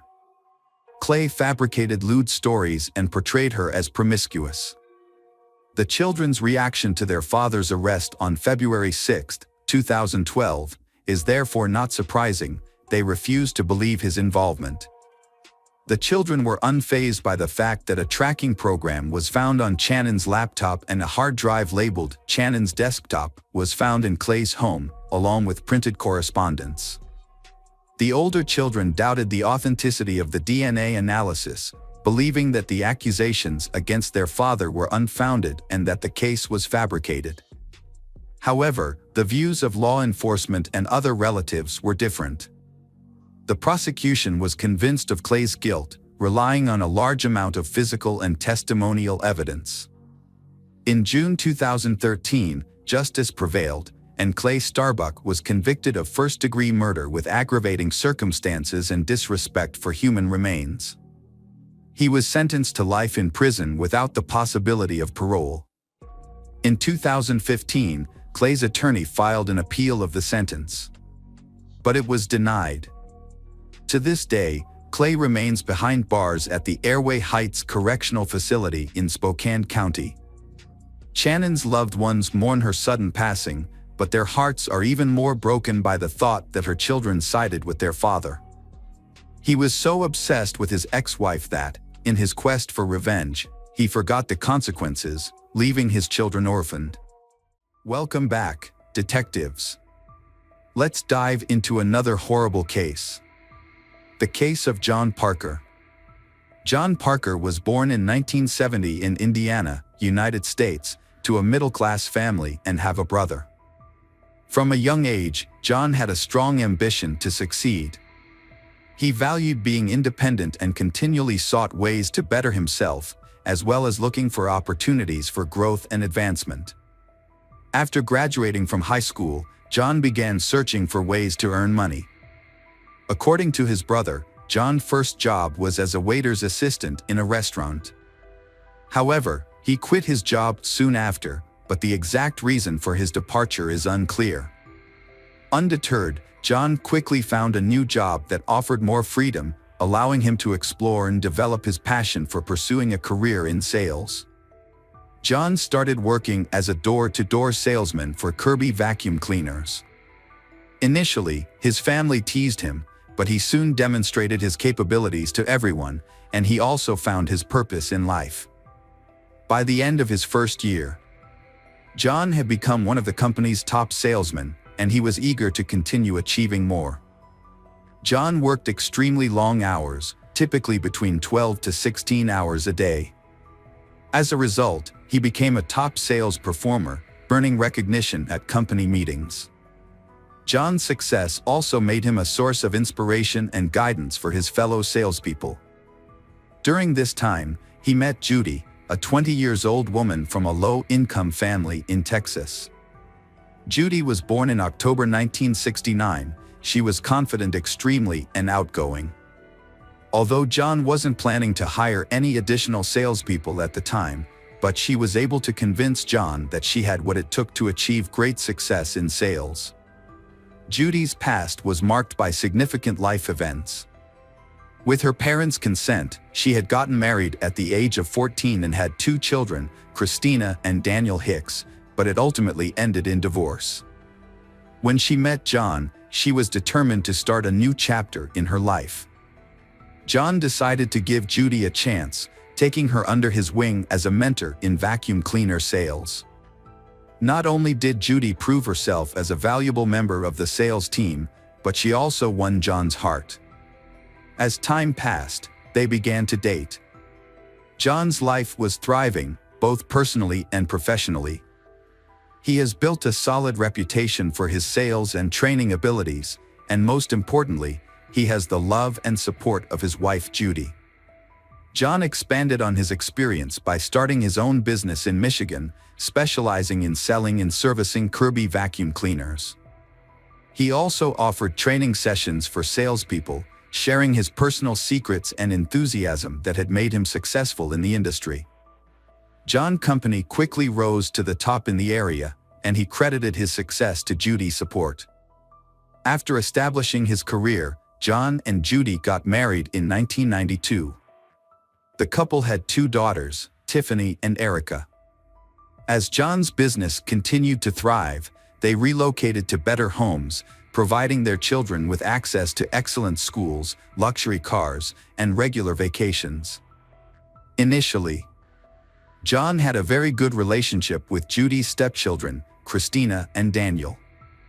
Christina was a sweet girl, while Daniel was more energetic and mischievous. The family enjoyed a comfortable life, thanks to John's growing wealth.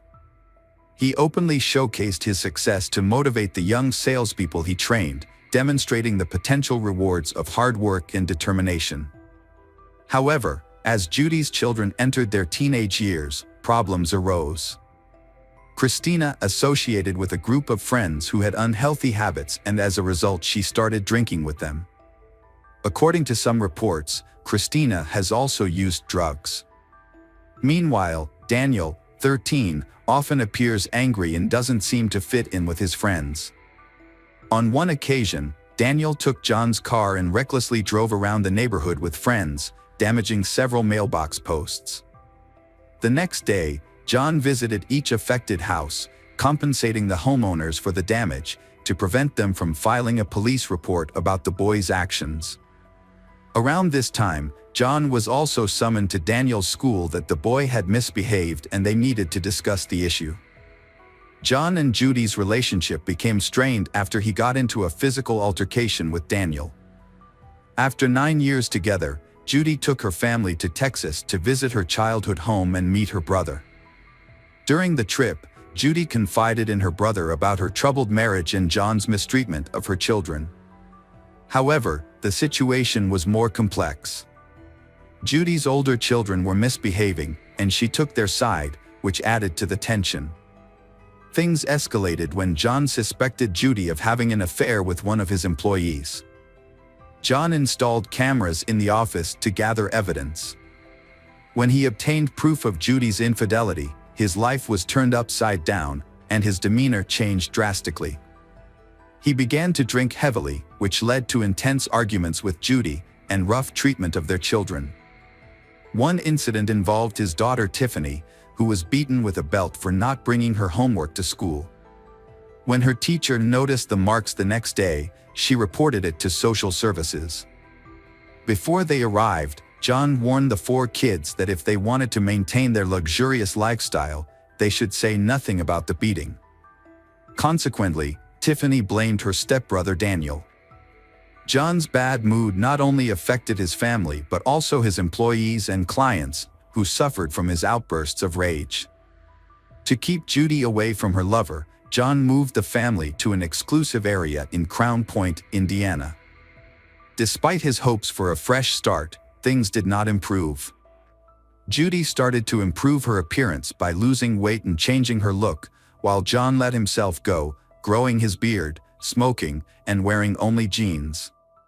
He became increasingly distracted. The business struggled due to John's condition, nearly going bankrupt and forcing him to sell his boat to stay afloat.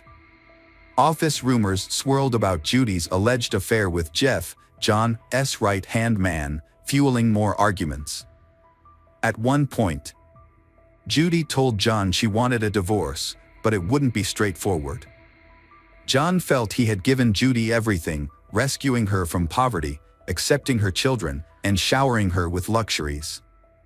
When love turns to resentment, he began cutting off Judy's financial sources.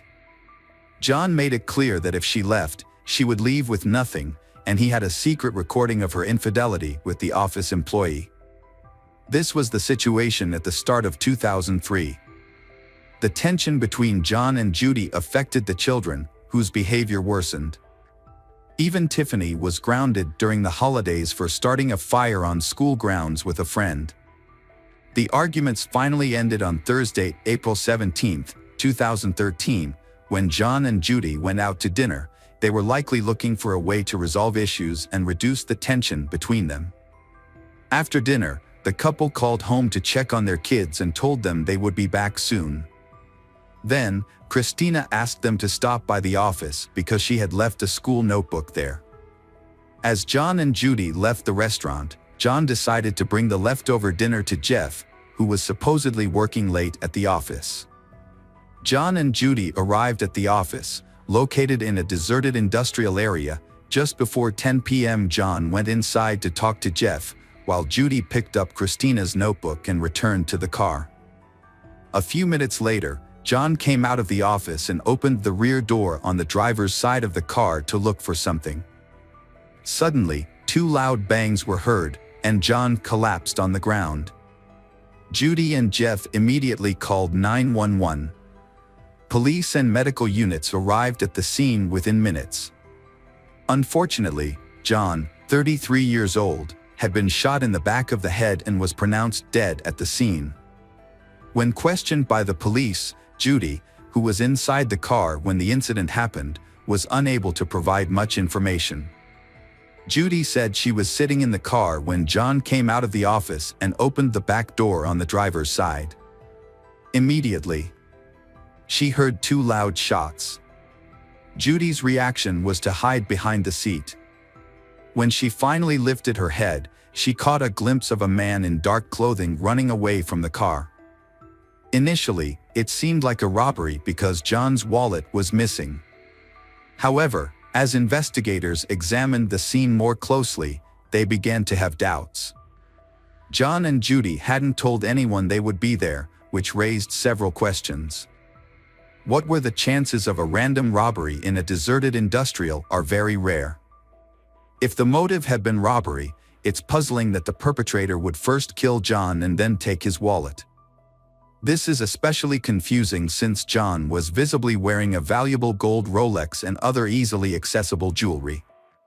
Typically, thieves would thoroughly search the victim's pockets in such situations. The fact that this didn't happen raises more questions than answers.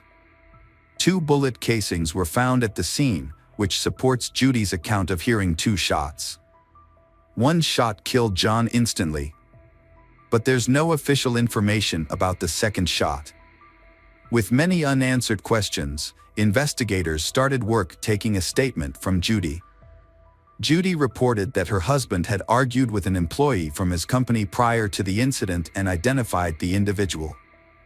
However, she couldn't provide any additional information beyond her initial statement at the scene. Jeff, who was inside the office, also couldn't offer any useful insights, as when he heard the gunshots and went outside, it was all over. Meanwhile, authorities informed Christina, a Parker resident, that her stepfather had passed away. With robbery ruled out as a motive, detectives turned their attention to John's circle of relatives and colleagues. They began with an employee who had allegedly argued with John, but the employee claimed they had resolved their issues amicably and had a verified alibi. The investigation expanded, include John's business partners, employees, competitors, friends, and family. Judy's behavior during the funeral surprised and puzzled many people, as she seemed cheerful and socialized with friends, which was unexpected given the circumstances. Her ex-husband was also seen casually reading a newspaper at the funeral. For days after the murder, police brought in 15-year-old Daniel for questioning because he was accused of hiring gang members to kill his stepfather, John. When questioned, Daniel admitted to paying someone to hurt John, but claimed he only wanted him injured, not killed. The police arrested one of the young men that Daniel had hired, but they were released after their alibi checked out. Daniel was also released after 9 days due to lack of evidence and his status as a minor. Later, it was discovered that John had problems with Judy's children, which led to further investigation into Daniel and raised suspicions about Judy's 17-year-old daughter, Christina. When questioned, Christina denied any involvement, and this lead also went nowhere. However, investigators were left wondering who was providing the money for these schemes, and they suspected Judy was the source. Further investigation showed that Judy and John's relationship had gotten much worse before he died, and Judy's affair was discovered. However, sources revealed that John had no plans to leave his wife and was trying to save their relationship. Judy's main reason for targeting her husband seemed to be financial gain, as detectives found that John had 2 life insurance policies worth $1 million. After John's death, Judy tried to claim this money, but the insurance company initially refused to pay due to the ongoing investigation. Receiving the insurance money becomes even more complicated when John's father suspects Judy of being involved in his son's death. Despite these leads, the case stalled due to lack of concrete evidence. Over time, the John family household underwent substantial transformations. Judy was rarely at home as she was busy with her new partner, Jeff, who was John's trusted manager.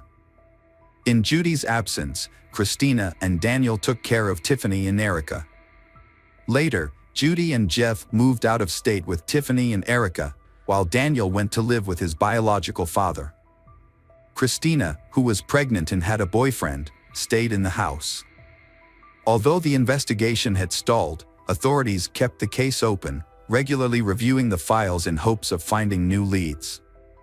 Their persistence paid off when they came to question some of Christina and Daniel's classmates.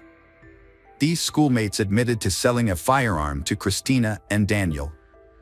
This information prompted detectives to investigate a piece of land owned by the family that Christina used for target practice. Upon inspection, several bullet casings were found. Laboratory analysis revealed a crucial clue: the bullet casings matched those from the crime scene where John was killed. In 2007, a colleague who was a narcotics officer provided additional information. The narcotics officer had been tracking Christina's ex-boyfriend, who was involved in a drug case and was arrested, to request a lighter sentence. Christina's former boyfriend revealed a conversation he had with Judy. In this conversation, Judy mentioned that her son Daniel was the one who fired the fatal shot that killed John. When confronted with this new information, 21 years old, Christina, who was linked to the weapon used in the crime, began to cooperate. She admitted to buying the weapon and calling John and Judy on the night of the incident. She had asked them to stop by the office, claiming she needed to pick up forgotten homework. Christina confessed to being part of a plan to kill John, with her brother Daniel designated as the shooter. When Daniel was 19, he was found and arrested in Arizona. Daniel was shown new evidence about the shooting and Christina's statement. He admitted to shooting John, but said his mother, Judy, was the one who planned the whole thing. Daniel said Judy had forged checks from her company to get the $7,500 to hire someone to kill John. However, when the people she hired took the money without doing the job, Judy told them to buy a gun for Daniel to use instead. Daniel also said it was Judy's idea to make up a reason for leaving the house that night by calling about homework. He said he shot John once in the head, and the second shot was an accident that happened while he was looking through John's pockets for his wallet, as his mother had told him to do. Daniel was also told to come back home without telling his younger sisters what had happened. His sister Christina helped by keeping the girls busy watching TV. Daniel said Judy convinced them to commit the crime by telling them they were being abused by John. And Judy promises them a better life with more money and freedom. It was also discovered that Judy had previously attempted to kill her husband. She had tried to poison his food, which resulted in John being briefly hospitalized with what was thought to be food poisoning. By the end of 2007, Christina and Daniel were formally charged with murder and conspiracy. Christina pleaded not guilty to conspiracy and was released on bail. In March 2008, Daniel, then 20 years old, pleaded guilty to conspiracy to kill his stepfather, John. As part of a deal, Daniel agreed to admit his guilt and testify against his mother. The prosecution agreed not to charge him with murder, but he still faced a prison sentence of 20 to 25 years. Daniel claimed that when he was 14, about a year before the incident, his mother and sister asked him to help kill John. His mother gave him and his sister money to buy a pistol, black clothing, gloves, and a mask to wear on the day of the crime. She also instructed him on what to do, including showering after the crime to remove gunpowder residue. Judy took responsibility for disposing of the evidence, including the gun, clothes, and her husband's wallet. In July 2009, 6 years after John's death, Judy turned herself in and pleaded guilty to conspiracy to commit murder.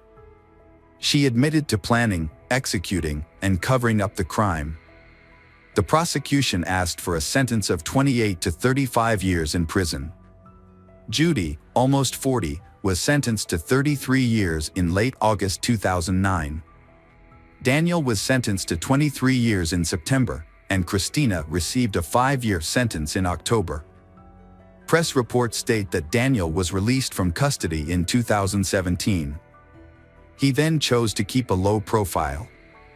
Christina served 4 years of her sentence and was released in 2013, but she tragically died from a drug overdose. This case was driven by greed. Although Judy was successful, her greater desires led her to terrible crimes. Judy's actions not only destroyed a successful business owner but also had a profound impact on her 4 children. 2 of them ended up in prison, and the younger ones were left without their parents once again. Hello friends, welcome to our channel. Today we're going to take a look at another horrible case with you. The case of Timothy Jones Jr. As a child, Timothy witnessed hardships in his family. His mother suffered from schizophrenia, and her mental health gradually declined. Eventually, she had to leave home to receive constant care. When Timothy was 20, his father moved with him to his grandmother's house. There, Timothy faced domestic violence, substance abuse, and alcohol abuse. Despite his difficult upbringing, Timothy showed an aptitude for mathematics and computer engineering. He could solve problems easily and take apart and reassemble computers to make them run faster. However, things changed when Timothy reached his teens. At age 10, he began hearing voices in his head. By middle school, he was using drugs and drinking excessively. At age 15, he suffered a traumatic brain injury in a car accident that affected the frontal lobe of his brain, the area that controls impulses and is associated with mental illness. After the accident, Timothy exhibited unusual behavior and was very irritable. He felt jealous of his father and believed that anyone who had a relationship with him was causing his father to neglect him. Over time, Timothy believed that his father did not love him and feared being abandoned. Although his intelligence developed, his emotional development was affected, causing him to have a childlike mentality and lack of empathy. After graduating from high school, Timothy Jones Jr. dreamed of joining the United States Navy. His intelligence helped him to study there, but he lacked athletic ability and discipline. He lasted only a few weeks of training and often cried out of frustration. He had difficulty keeping up with the rigorous requirements, which led to depression and a drug test that revealed substance abuse, resulting in his expulsion. In 2000, Timothy began associating with people involved in bad activities. Police found him in possession of illegal narcotics and writing checks in his father's name. The police forced Timothy's father to control his son or face arrest himself. In 2001, Timothy Jones Jr. was sent to a work camp in an Illinois state prison for a year. When he was released, he seemed to have changed, with religion becoming the main driving force in his life. Timothy met Amber while they were both working at an amusement park in Chicago. After a while, in 2004, he invited her to his church. Within weeks, they decided to marry, in keeping with the church's expectation of immediate marriage. Amber was 19 and Timothy was 22. However, Amber soon learned about the strictness of the church. Women were not allowed to cut their hair, wear pants, wear makeup, or wear jewelry. Additionally, Timothy believed that women should submit to their husbands and bear children. Timothy was very religious and devoted to the church. Although many advised him not to take the Bible literally, he persisted. They soon had 3 children, Mara, Elias, and Nathan, each born a year apart. As their family grew, they moved to Mississippi. There, Timothy graduated with highest honors from State University, earning a degree in computer science and engineering. Timothy Jones Jr. was building a family while working multiple jobs, and his family was extremely proud of him. With a promising future, Tim was truly a talented man, and everything seemed to be going well for him. He had secured a job at Intel as a computer chip manufacturer, which his wife, Amber, saw as an opportunity for a better life. After living in student housing in Mississippi, they dreamed of a larger home to raise their 3 children and even considered hiring a nanny. However, things did not go as planned. Timothy bought an old mobile home on a dirt road in Red Bank because he dreamed of living on a farm. He purchased animals to raise, and Amber stayed home to care for them. By 2012, they had 2 more children, and problems began to arise. Timothy wanted Amber to homeschool the children, even though she only had a high school education. Amber felt lonely and isolated, with no family nearby and Timothy's family far away. She felt inferior to her intelligent and educated husband. The tension in Timothy and Amber's marriage increased when Timothy accused Amber of having an affair with a neighbor. Their marriage began to fall apart, and they started to consider divorce. Timothy did not want Amber involved in the children's lives, so he sought the help of a therapist and asked his divorce attorney to declare that he was capable of raising the children alone. Amber, without a lawyer and unsure of what to do, decided that it was best for the children to stay with their father. She felt she had nothing to provide for the children, as she had no job or education. Ultimately, the court decided that Timothy would have primary custody as the sole financial provider, and Amber would be granted regular visitation rights. After leaving her husband and children, Amber faced many difficulties. Meanwhile, Timothy began to lose control and suffer from his failed marriage. He started using drugs and alcohol again and struggled with the voices in his head. He became easily angered over small things. Amber recounted that Timothy once beat her in front of the children until she passed out. Unable to manage work and family, Timothy hired a nanny service to care for the children. The first 2 nannies found Timothy's house very clean and noted that he was dedicated and attentive to the children, but their attitudes changed when they learned about Timothy's condition. On the 3rd occasion, Timothy hired Crystal, a 17-year-old nanny who had a young daughter. Timothy gradually developed feelings for Crystal, and she soon became his lover. Timothy began to pressure Crystal to follow his religious customs, including wearing long dresses, growing her hair long, and being submissive to him. However, when Crystal refused, their relationship deteriorated. Crystal later spoke of how Timothy was too harsh with his children. He forced them to stand on their toes for hours, believing it was good for their weak bodies. Crystal eventually left after witnessing Timothy trying to hit her young daughter. After Crystal left, Timothy hired another nanny. The new nanny noticed a major change in Timothy's home. Once clean, the house was now littered with trash and dirty clothes, and there were even cockroaches. Over time, Timothy became increasingly violent and punished his children daily. He imposed a restricted diet, feeding them only oatmeal throughout the day and limiting them to 1 meal. In August 2014, the nanny contacted South Carolina Social Services to report conditions at Timothy's home. She described the lack of food and physical abuse the children were subjected to. In fact, the violence was so severe that teachers had reported it to the agency months earlier. The agency had previously required Timothy to sign a non-abuse pledge, but the children came to school with bruises and provided evidence linking them to the violence. On the afternoon of August 28, 2014, Timothy picked up the children. At the time, he was very angry about an electrical problem in the house. Timothy took his anger out on his 6-year-old son, Nathan, and repeatedly made Nathan bend down to pick up sand as punishment. Every time Nathan slowed down, Timothy hit him with a belt. While Nathan was being punished, Amber, Timothy's ex-wife, called to talk to the children.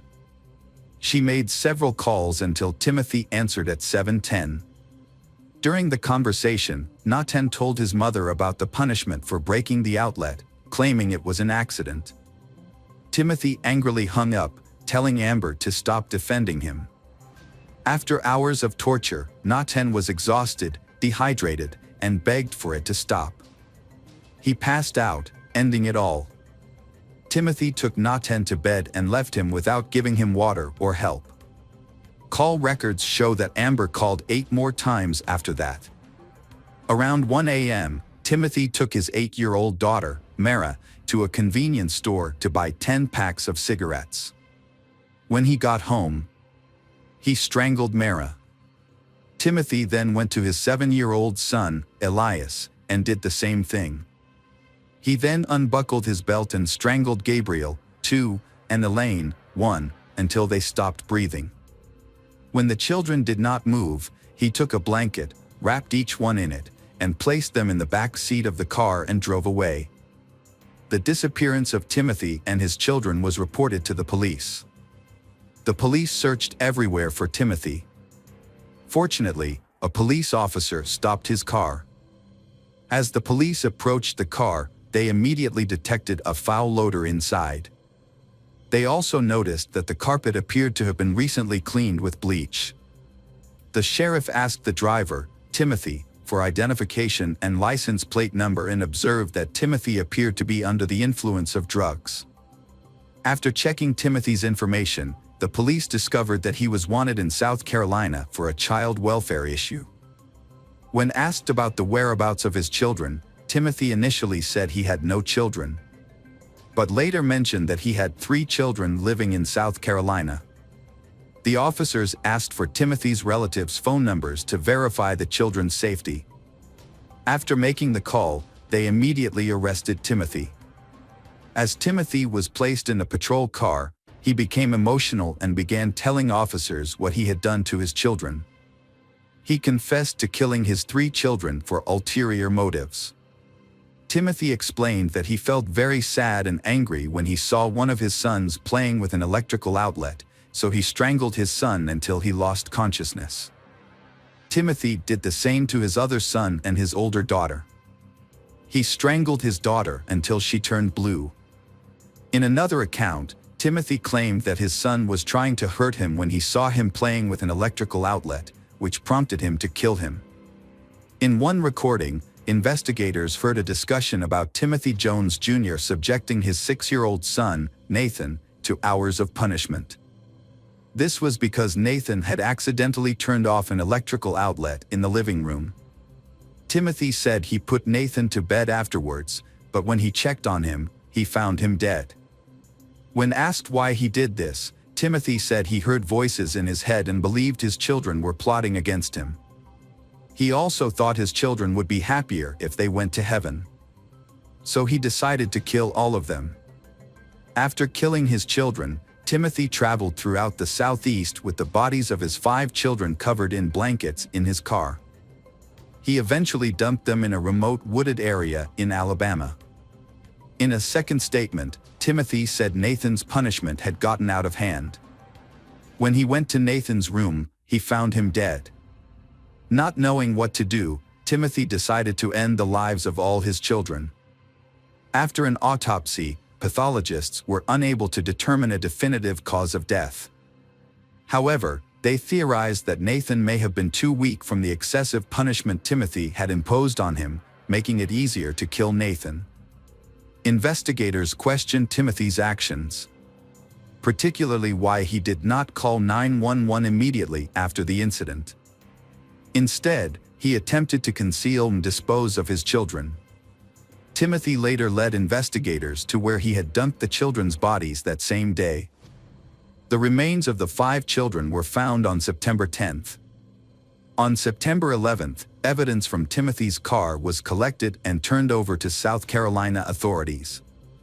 Some of the evidence included family photos, children's clothing, children's drawings, letters from his mother to the children, Timothy's college diploma, and his passport. Notably, Timothy Jones Jr.'s handwritten notes included a list of actions related to the disposal of the bodies, such as moving the bodies, grinding the bones into powder or small pieces, burning the bodies, and preparing necessary items such as camping equipment, gas, and muriatic acid. On September 13, 2014, Jones was admitted to a correctional institution and placed in a special cell separate from the general population. Since then, he has been evaluated by mental health experts, including psychiatrists, clinical psychologists, and forensic specialists. Opinions among these professionals varied. Some diagnosed him with schizophrenia, bipolar disorder, schizoaffective disorder, or a personality disorder. They suggested his mental state during the crime might have been worsened by drug use and a traumatic brain injury he sustained at age 15, which could have contributed to underlying psychosis. These theories were presented to the jury during his trial. Conversely, other specialists argued that Timothy was mentally competent and that his attempts to hide evidence, including his children, showed he knew his actions were morally and legally wrong. His internet search history indicated he understood what he was doing and how to do it. The prosecution argued that Timothy succumbed to the pressures of a failing marriage and the challenges of raising 5 young children. According to his statements, the catalyst for his actions was his wife's alleged infidelity with their neighbor, who is now her husband. She testified that she did not commit adultery and that her relationship with the neighbor began only after her divorce. The trial occurred in late May 2019, featuring weeks of intense testimonies and evidence against Timothy. The crime is considered one of the most horrific murders in South Carolina's history. Mara's last words to her father were, "Daddy, I love you." When police searched the house, they found Nathan's favorite Toy Story toy broken into pieces. Nathan appeared to have been the most severely punished. Nevertheless, all testimonies agreed on one thing: the children loved their father. On June 13, 2019, after 2 hours of deliberation, Timothy Jones Jr. was sentenced to death. He is currently in solitary confinement at a correctional institution, wearing a green jumpsuit that identifies him as a death row inmate. This tragic case ended the lives of innocent children because of marital issues, with both the father and mother making irreversible mistakes. Hi there, investigators. It's time to uncover the truth behind another case. The case of Rossana Galliano. Rossana Galliano was born in Buenos Aires, Argentina, in the late 1970s to parents Raldo and Graciela. She had 2 older brothers, Oscar and Gustavo, and a sister, Monica. During this time, Raldo, Rossana's father, worked as a mechanic. In 2001, Jose Arce brought his vintage car to Raldo's workshop for repairs. Jose was born on November 22, 1948. He spent more than 30 years living abroad, primarily in Greece and the United States. During his time in the United States, Jose was convicted of drug trafficking and served a 4-year prison sentence. He returned to Argentina in 1996 and owned 8 properties in a prestigious area of Buenos Aires. Despite their significant age difference, Jose and Rossana began dating shortly after meeting at her father's shop. At the time, Rossana was without a job and kept to herself, while Jose appeared to be financially stable. However, his wealth actually came from his mother, Elsa, who lived in the United States. Jose, who is 52 years old, proposed to Rossana, who is 22 years old. Rossana's mother, Graciela, expressed concerns about their significant age difference. Jose dismissed her worries, claiming that love knows no age. Rossana reassured her mother that she wanted to marry Jose, and they tied the knot on November 17, 2001, after a 7-month courtship. Jose initially thought his friendly and intelligent personality was the reason Rossana was attracted to him. They soon had a son, Geronimo. However, Jose's true nature soon became apparent, a controlling and jealous person. He frequently belittled Rossana and her family, and has eventually turned physically abusive, leaving Rossana feeling trapped and fearful. Jose's ownership of 2 guns added to his intimidating presence, allowing him to maintain control over Rossana. Her family was aware of the situation and the pain it caused. Jose often flaunted his guns in front of visitors or when visiting others. On one occasion, Rossana's brother Oscar witnessed Jose physically assaulting her while they were painting their house.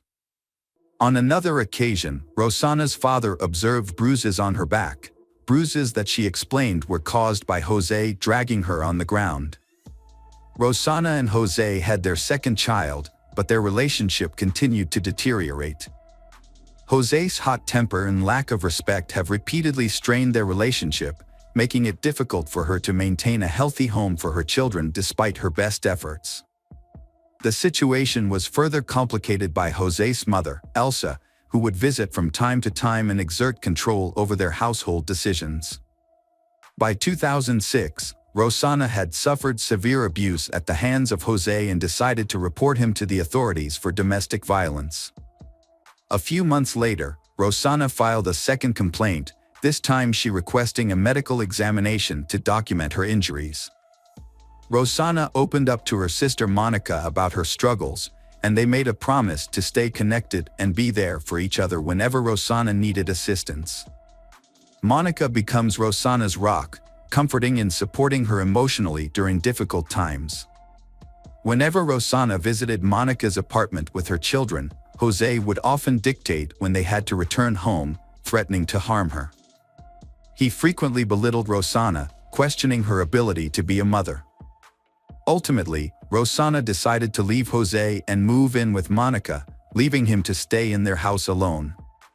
Rosanna filed another complaint and sought a divorce, which led to a restraining order being issued against Jose. As a result, they were only allowed to meet at a neutral location in El Remanso Exel de la Cruz, as arranged by the court, for Jose to visit their child. During one of her visits, Rosanna confided in Daniel Gonzalez, a married man, who worked as a gardener and lived nearby with his own daughter. Although there were rumors about a relationship between Rosanna and Daniel, this was never confirmed. Meanwhile, Jose continued to make threats against Rosanna, including a disturbing voicemail, in which Jose explicitly threatened to kill her, and she shared this message with her brother Oscar. In 2007, Rosanna met Oscar Lugo at a bar while socializing with friends. He was 32 years old, lived in Marino, and worked in a sewing workshop. They quickly connected, exchanged numbers, and began dating. Oscar was a kind, attentive, and gentleman who listened to Rosanna. At 29 years old, Rosanna felt like she was rediscovering a life she had almost forgotten. However, their budding relationship was soon threatened by Rosanna's ex-husband, Jose. He closely monitored Rosanna's activities and was aware of her new relationship with Oscar. Jose wants to prevent his divorce from Rosanna and is terrified when he hears that Rosanna has started a new relationship. He offers give Rosanna a truck in exchange for ending her relationship with Oscar Lugo, but she refuses. When Rosanna had a severe nervous breakdown, it was Oscar who accompanied her to the hospital. Out of desperation, Jose devised a plan with the help of his mother Elsa. They secretly planned to hire an assassin to kill Rosanna. On January 16, 2008, Rosanna and her sister Monica went to El Reno to pick up Rosanna's two sons, aged 4 and 3, from their father Jose. However, Jose delayed the handover, making excuses. At 9:15 p.m., Jose called Rosanna, claiming their son Geronimo had a fever and that he would take him to the hospital and return him the next day. Rosanna insisted on taking care of Geronimo herself, but the call ended abruptly. Rosanna then sent a casual text message to Oscar Lugo at 9:53 p.m. about their plans for the next day. At 10 p.m., Rosanna and Monica sat down for dinner when Jose called again. This time, Rosanna stepped out into the garden to get better phone reception. Unbeknownst to her, a person was hiding behind the trees. As she was on the phone, the person emerged and shot Rosanna 4 times with a .45 caliber gun. Monica, who was inside, heard the shots and saw Rosanna stumble and collapse. Panicked, Monica tried to call 911 but was unsuccessful. She then asked her boyfriend to alert the police. Meanwhile, Oscar Lugo tried to contact Rosanna at 11 p.m. but couldn't reach her. He then tried to call Monica but got no response. The police investigation revealed that the shooter had entered the property through an adjacent vacant lot. A witness reported seeing someone fleeing through a gap in the fence but couldn't provide a clear description due to the darkness. Jose was questioned by the police and appeared shocked. After requesting a lawyer, he let the lawyer handle the proceedings and left the next day. During a thorough search of the area, a red sweater was discovered that Roxana's family believed belonged to Jose, which led them to suspect him of the crime. The case quickly gained widespread media attention, shocking the nation and sparking a scandal. Jose and his mother publicly maintained his innocence and criticized Roxana, claiming that she had multiple sexual partners and that they should be investigated for this crime instead of Jose. Following the incident, Daniel, the gardener, became withdrawn and isolated, refusing to speak to anyone. On the night of Roxana's funeral, Raldo noticed Jose watching from a distance in a truck, but he did not attend the funeral or offer any condolences. Jose's defense team then shifted their focus to Monica, who was Roxana's sister and the only witness to the case. They questioned Monica's credibility, pointing out two key inconsistencies in her story. Firstly, Monica did not have any blood on her clothes, which raised suspicions about her account of what happened. Secondly, instead of immediately helping her younger sister, Monica chose to run and get her phone. However, this theory lacked supporting evidence. The investigators presented a strong argument that the murder weapon was too heavy for a woman to handle. They also pointed out that the killer likely knew the house well, as they would have been aware that Roxana had to go outside to get a cell phone signal. This suggests that the crime was planned in advance. During the investigation, Roxana's sons were cared for by their father and paternal grandmother Elsa, and their grandmother Graciela was allowed to visit them. However, Monica and Oscar are not allowed near the children, as Jose expresses concern for his son's safety. Despite the court's restrictions, the children still wanted to see Aunt Monica, so Jose allowed them to visit her.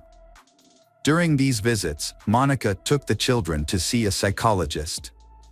Eventually, Graciela was granted visitation rights to her grandchildren, though not guardianship. In an interview, Jose made some serious allegations about Roxana, claiming she had 4 lovers who all had run-ins with the law. Jose suspects Roxana of being involved with these men, and she has been gathering information about them for blackmail. Meanwhile, Oscar was given protection as a witness in his sister's case, which included wearing a tracking device and having a police escort. By the end of 2007, investigators still hadn't found enough evidence to charge any of the suspects. However, a significant turning point occurred in January 2008 when Jose was arrested and charged with aggravated homicide. This charge was based on 3 key factors: his connection to the victim, evidence that suggested he had planned the crime in advance, and the fact that multiple people were involved in the crime. On January 28, 2008, the preliminary hearings began. At the hearings, 4 people, including Raldo, Graciela, Monica, and Oscar, described Jose's disturbing behavior, including his repeated use of violence and weapons to threaten others. Roxana's mother also presented the prosecutor with the last text messages her daughter had sent before her death. The following day, Oscar Lugo, who used to date Roxana, testified against Jose, provided testimony similar to that of Roxana's family. According to Oscar Lugo, Jose had tried to ruin his and Roxana's reputations by spreading false rumors. Oscar Lugo said Roxana suspected Jose's fabrications were intended to discredit her as she and Jose were about to divorce. Opposite, Jose's lawyer disputed the claims that Jose was emotionally unstable and aggressive. On February 7, 2008, Jose's mother, Elsa, traveled from the United States to testify in a 12-hour investigative session. However, Roxana's family began to suspect that Jose's mother might have been involved in her murder. This suspicion led Raldo and Graciela's lawyer to consider requesting Jose's mother's arrest. In response, Jose and his mother's lawyer argued that her testimony actually showed she was prioritizing her grandchildren's well-being. According to Elsa's testimony, she purchased houses for them because she believed the divorce settlement would not negatively impact them. The lawyer also denied the media's claim that Jose's mother and Roxana had a poor relationship. Despite ongoing speculation and media coverage surrounding the circumstances of Roxana's death, Jose was released on bail and gained custody of his children. Meanwhile, the court deemed it unnecessary to provide police protection for Oscar, Roxana's brother, who worked as a taxi driver. However, on July 5, 2008, Oscar was attacked by two armed men in the early morning. They beat and threatened him for an hour before abandoning him in a vacant lot. Fortunately, Oscar was found thanks to the protective witness tracking bracelet he wore. Oscar was deeply shaken by the event, though not severely injured. The trial next began in April 2013. Jose maintained his innocence throughout the proceedings. However, in May, the trial was delayed when Jose suffered a stroke, pushing the final verdict back to November 2013. The judge determined that the murder was carefully and deliberately planned, bearing the hallmarks of organized crime. The court concluded that Jose and Elsa were involved in planning the attack. They deliberately chose the time and place to put Roxana in a passive position and unable to defend herself. Specifically, they targeting her after a phone call would lure her outside. The court ultimately determined that Jose's primary motive for the murder was financial, because he did not want to divide the joint property with Roxana. As a result, Jose and Elsa were sentenced to life imprisonment. The higher court upheld the conviction, emphasizing Jose's threatening behavior, the domestic violence Roxana suffered, and the significant influence his mother had over him. Years later, in 2015, Jose and Elsa were granted house arrest due to health and age concerns, respectively. This allowed them to be reunited with their children. Throughout this time, the media continued to follow the story of the children. In January 2017, the court allowed the children to spend a weekend with their maternal grandparents for the first time. The Roxana Galliano family thoroughly prepared their home, repainting and cleaning the house, and decorating it with balloons and a welcome sign. Graciela also cooked the children's favorite meal in anticipation of their arrival. The Roxana Galliano home was filled with joy that weekend, as the boys spent happy time together, playing soccer and video games, and even asked to sleep in their grandmother's bed, whom they hadn't seen in over 2 years. However, their happiness was short-lived. On November 24, 2018, Jose passed away after suffering another stroke. This was a devastating blow for the children. Aunt Monica reassured them with love and calmness, promising to support whatever decision they made. The boys decided to live with Aunt Monica. Hello friends, welcome to our channel. Today we're going to take a look at another horrible case with you. The case of Shelby Erin Vaughn Holt. Shelby Erin Vaughn Holt was born on September 7, 2000, in Fort Wayne, Indiana, United States. She was the second of 5 children in her family, which included her mother, Shauna Hartman, father Toby Vaughn Holt, older sister Peyton Hartman, and younger siblings Davin Vaughn Holt and Isaac Vaughn Holt. Shelby graduated from Troy Center High School in 2018 and then spent 2 years trying different jobs, including working at a steakhouse, as she searched for her ideal career. She seems interested in pursuing a career in the therapeutic field, but has not yet made a final decision on her area of expertise. At 20 years old, Shelby was living life to the fullest. Her cheerful personality made her a beloved presence at social gatherings, and she loved to dance, sing, and spend time with friends. Besides, Shelby is active on Facebook, where she frequently shares photos of happy moments, many of which feature her young niece Camilla, who is the daughter of Peyton's sister. According to her mother, Shelby met Valerie Rose Hardick, a 22-year-old woman, on Facebook. Little is known about Valerie's life, but rumors suggest she had a difficult childhood, was involved with questionable people, and may have struggled with mental health issues. On June 20th, 2021, at 6:48 p.m., Shelby called 911 and reported being injured. She stated that Valerie had shot her. Shortly after the call, police officers from the Fort Wayne Police Department arrived at Shelby's residence. Upon entering the house, they found Shelby severely injured, barely conscious, and she suffering from multiple gunshot wounds. A large pool of blood surrounded her. While one officer stayed with Shelby to provide assistance, the others searched the house to ensure no one else was injured and that the shooter was not still inside. While waiting for the ambulance local to arrive, the officers on the scene provided first aid to Shelby. A surgeon asked Shelby if she knew who had shot her, and she identified the perpetrator as Valerie. Emergency medical personnel soon took over Shelby's care, transporting her to a nearby hospital. She was in critical condition but remained conscious and alive. Shelby's family was notified of the incident, and the Fort Wayne Police Department began collecting evidence from her home. A key piece of evidence was discovered on a doorbell camera, which allowed authorities to identify a suspect after reviewing the footage.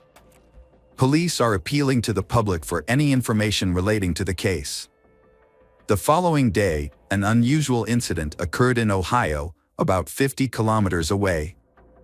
Local police received calls about a suspicious woman lingering around a gas station convenience store around 10:30 in the morning. Eyewitnesses reported that the woman had been inside the store and around the gas pumps for about an hour, seemingly trying to see the credit card numbers of customers as they made their purchases. Police received a call from a man who reported encountering the woman at the convenience store. According the woman had pointed a gun at his back. Following this report, police officers arrived at the gas station with caution, where they found the woman still present. She was arrested without any violent incidents occurring. The woman, identified as 22 years old Valerie Rose Hardick, was found to be in possession of a 9mm handgun that matched the one used in the assault on Shelby. Shelby's previous statement identifying her attacker as Valerie, coupled with this new evidence, further solidifies that Valerie was the perpetrator. Furthermore, Valerie's car matched the one captured by House Shelby's doorbell camera, which was seen leaving the scene moments before Shelby made her emergency call. Valerie was arrested and taken to the county correctional facility, where she awaited her court hearing, despite the ongoing investigation.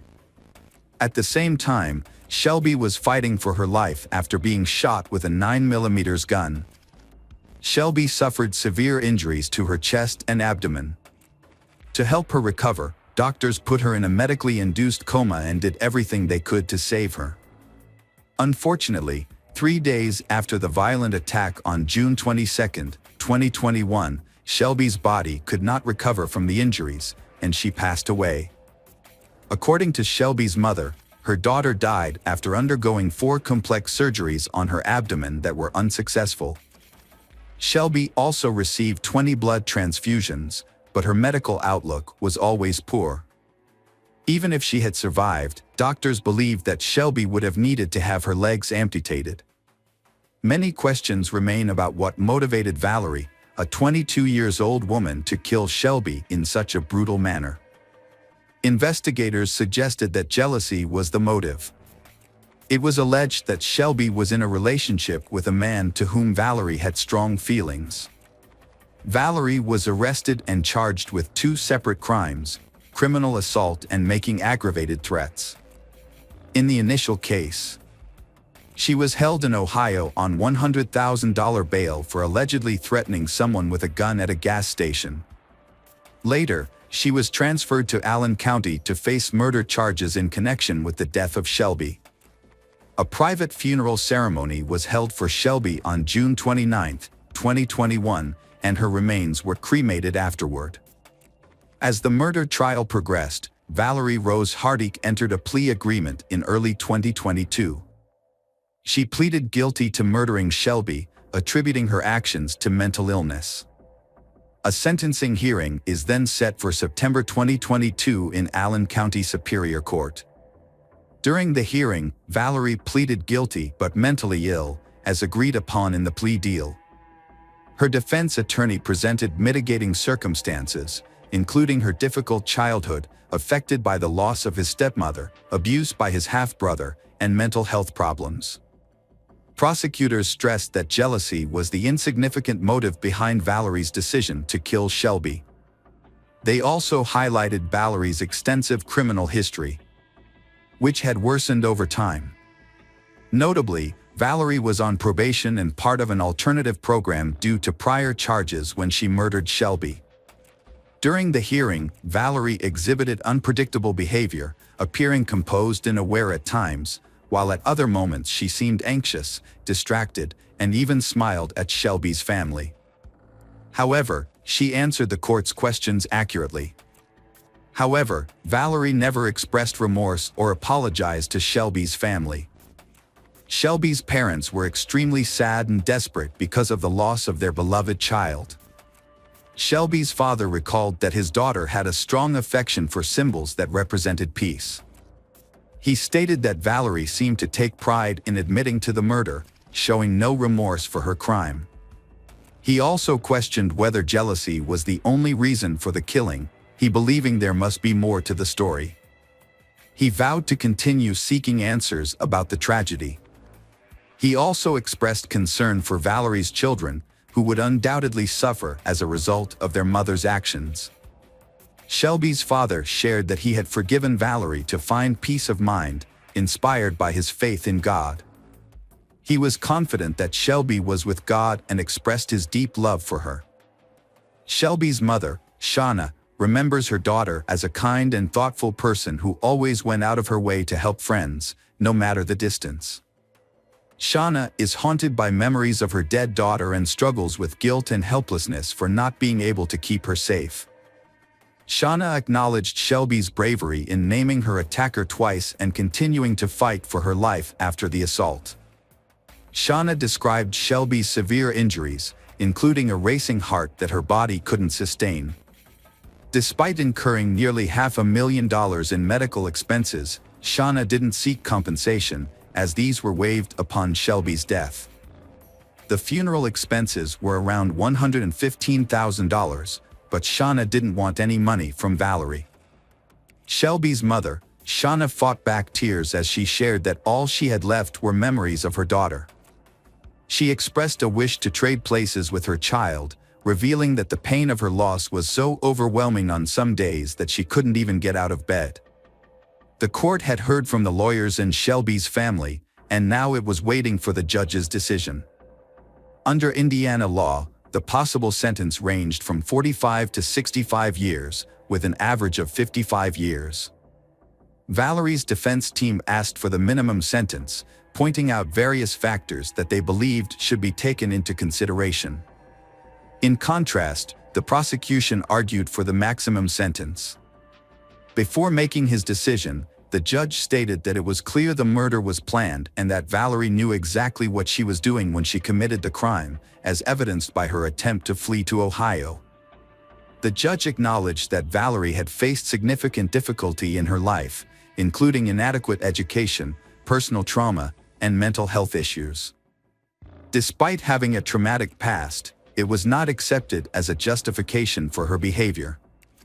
As a result, the judge sentenced Valerie to the maximum 65-year prison term. The judge also ordered the destruction of the murder weapon. Valerie is currently serving her sentence at the Indiana Women's Prison, with the earliest possible release date being June 18, 2087, when she will be 72 years old, according to the American Correctional System's records. Hi everyone, thanks for returning. Let's unravel another perplexing mystery. The case of Romina Celeste Núñez. Romina Celeste Núñez was born in 1990 in Asunción, the capital of Paraguay. She is the oldest of two daughters.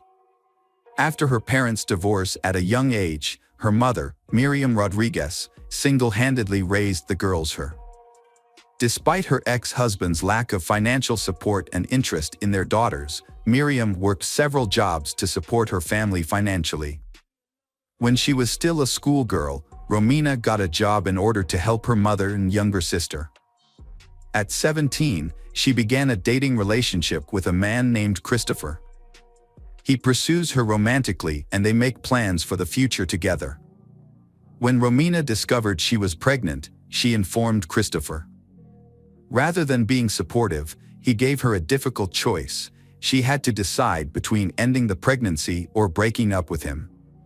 Romina was deeply hurt by Christopher's words, but she sought the advice of her parents. After their discussion, she decided to keep the child. Her main concern was that if she had an abortion at such a young age, she might never be able to become a mother again.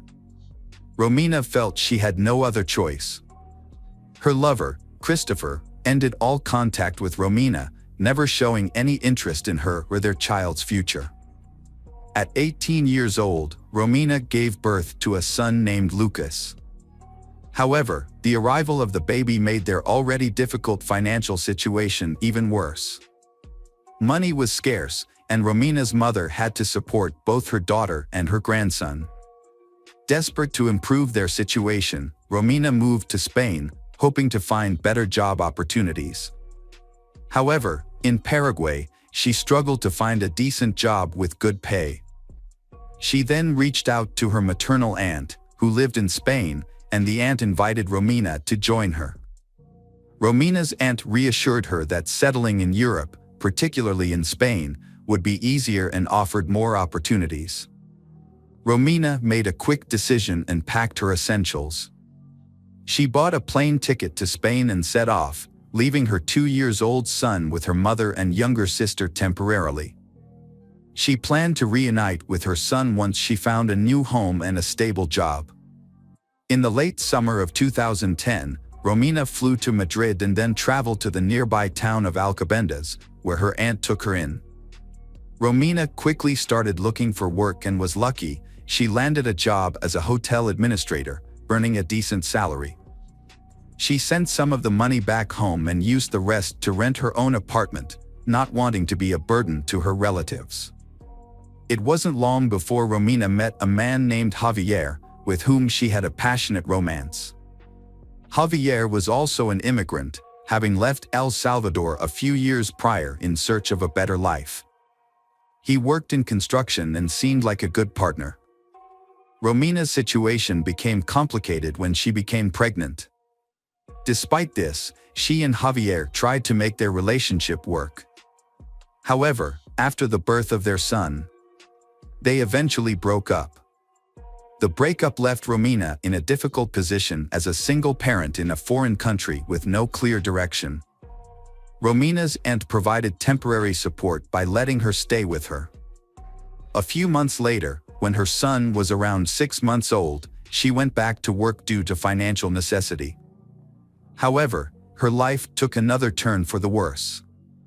Initially, she ignored her poor health, attributing it to stress and exhaustion. Eventually, she visited a doctor and was diagnosed with cancer. She underwent multiple rounds of chemotherapy, which caused significant physical changes, including hair loss and weight loss. Despite these challenges, she bravely battled the disease and eventually overcame it. Following her treatment, Romina made a quick recovery and continued to work. She used wigs to hide her hair loss. Romina believed she had overcome the toughest challenges and was now due for a happy time. After saving money, she planned a trip to Spain with her eldest son, mother, and younger sister. During the summer of 2017, Romina attended an event with friends and met a man named Raúl Diaz. Raúl Diaz makes a strong impression with his attractive appearance, stable career, and solid financial situation. Smitten by Romina's beauty, he asked mutual friends about her and showed interest. Romina also found Raúl appealing and agreed to go on a date with him. Raúl, nearly 15 years older than Romina, worked as a lead process engineer at a major energy company. He had 2 failed marriages and 2 teenage daughters from previous relationships. Despite their age difference and complicated pasts, Romina felt no intimidation. As a single mother raising sons from 2 previous relationships, Romina felt a connection with Raul. After their first date, the couple knew they were meant to be and didn't want to be apart. Romina was overjoyed, and her excitement was contagious as she shared her feelings with her friends. Raul showered her with thoughtful gestures daily, including surprise gifts, romantic getaways, and heartfelt compliments. She truly believed she had found her soulmate, someone who would love and accept her and her sons unconditionally. However, Romina bliss was short-lived as disturbing rumors about Raul began to surface. She heard that he had been abusive and cruel to his previous spouses, which ultimately led to the breakdown of both his marriages. Despite her concerns, Romina initially chose to disregard these rumors. Despite the significant age gap between them, and each having children from previous relationships, they decided to continue their relationship. Just 6 months into their relationship, they decided to cohabitate and settled into a luxurious villa on the beautiful island of Lanzarote in the Canary Islands. To Romina, this place was like a real heaven, but her happiness was short-lived. Raul, the man she once thought was her ideal partner, gradually became a brute and controlling man in the family. The 3 of them, Romina, her youngest son, and Raul, struggled to live together in harmony. Raul attempted to present himself as a husband and good father. And Romina even thought he would be the ideal father for her children. He promised her a long and happy life together, where he would fully support her and the children, leaving them wanting for nothing. Believing Raul's words, Romina agreed to marry him when he proposed. However, Raul wanted them to have some private time after the wedding, to they enjoy their time together. In fact, Raul wanted to take Romina's oldest child out of Paraguay and also wanted to get rid of her youngest son. Romina trusted Raul, despite her friends' concerns about his unusual behavior. In June 2018, her fiancé, Raul, bought tickets for Romina and her child to travel to Paraguay, but purchased a return ticket only for the Romina. When Romina returned home, she told her mother and younger sister about Raul, but they were skeptical of his intentions, suspecting he might be trying to get rid of her child. This led to a disagreement between Romina and her loved ones. A few days later, Romina returned to Spain, she promising to return in the fall. Upon Romina's return, she was warmly welcomed and experienced 2 months of happiness with Raul. However, in August, just a few days before their wedding, he brutally attacked her. This incident shocked Romina, but Raul begged for forgiveness on his knees, promising it wouldn't happen again. Believing him, Romina didn't report the incident to the police and kept it a secret. On August 10th, she held a wedding with Raul, covering up her bruises and marrying the man who would later take her life. 2 weeks after her wedding, Romina traveled back to Paraguay for a brief visit with her family, rather than to pick up her sons as she had originally intended. Romina's mother and younger sister were shocked by the changes they saw in her. Romina seemed upset and lost, had a noticeable limp, and bruises on her neck, which she tried to conceal with a scarf. When asked about her condition, Romina would remain silent or claim the injuries were caused by an accident.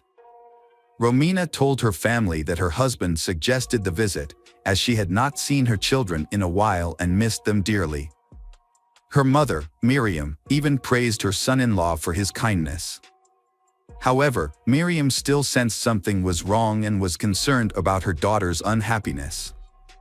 Romina spent almost a month at home, which surprised her family, especially since she had just gotten married.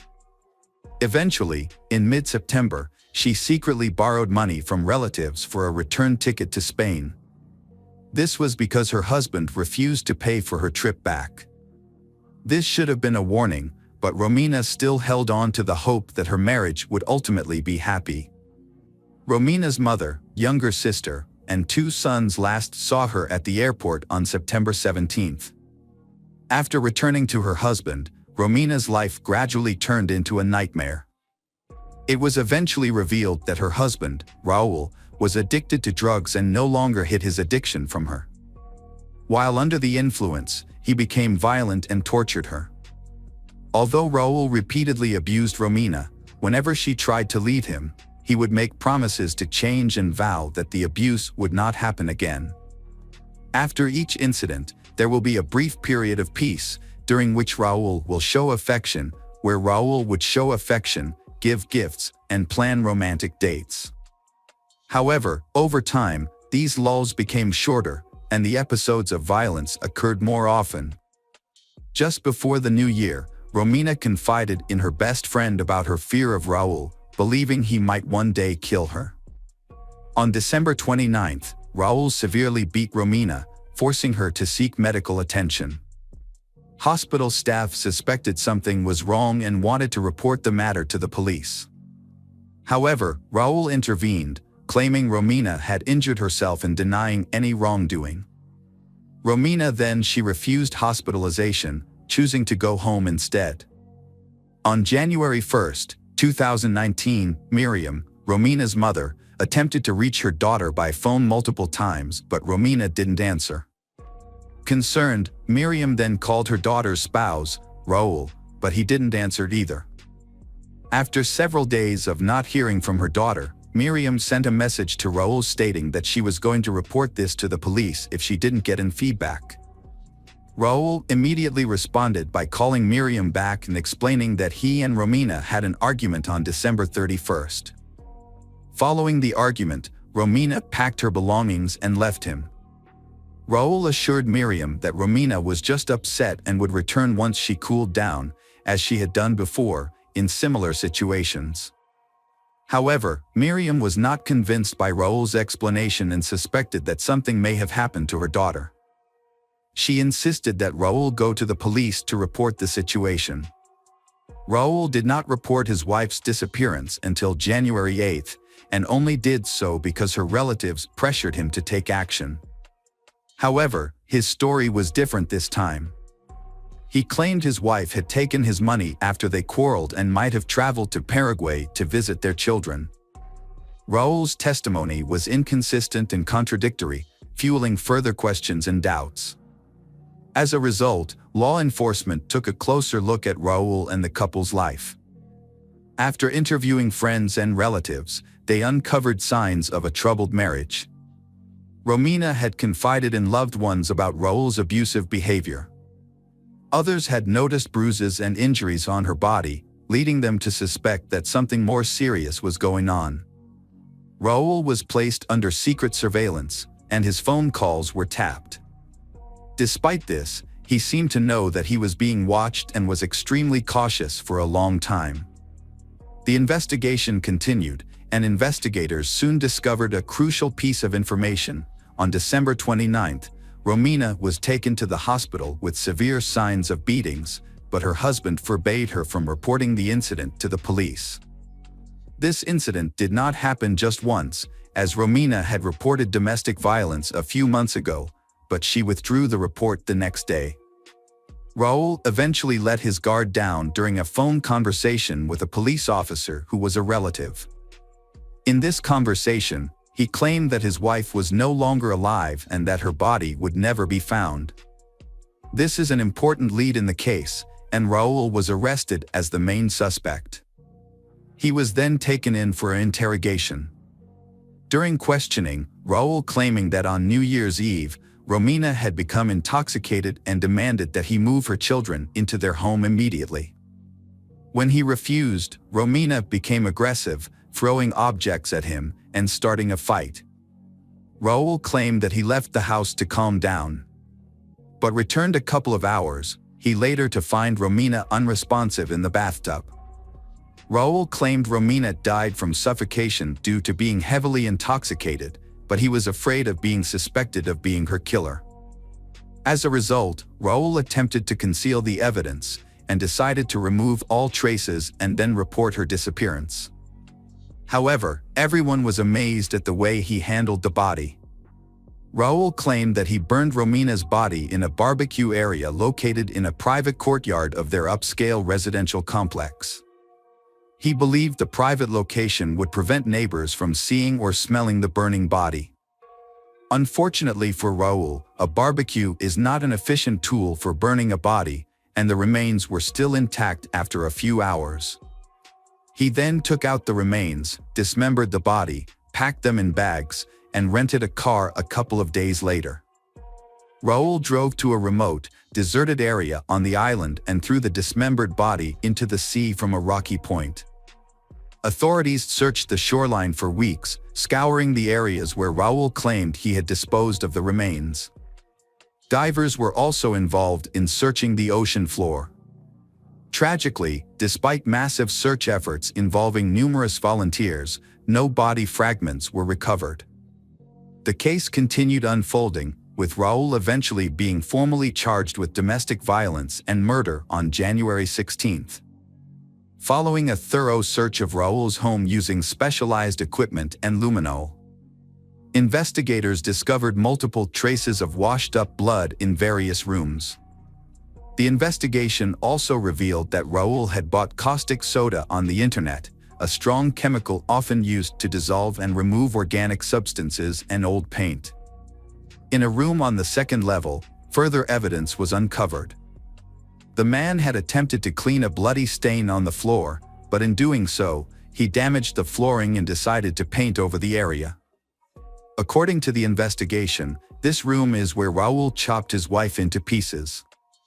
Key evidence was discovered that suggested a violent struggle took place.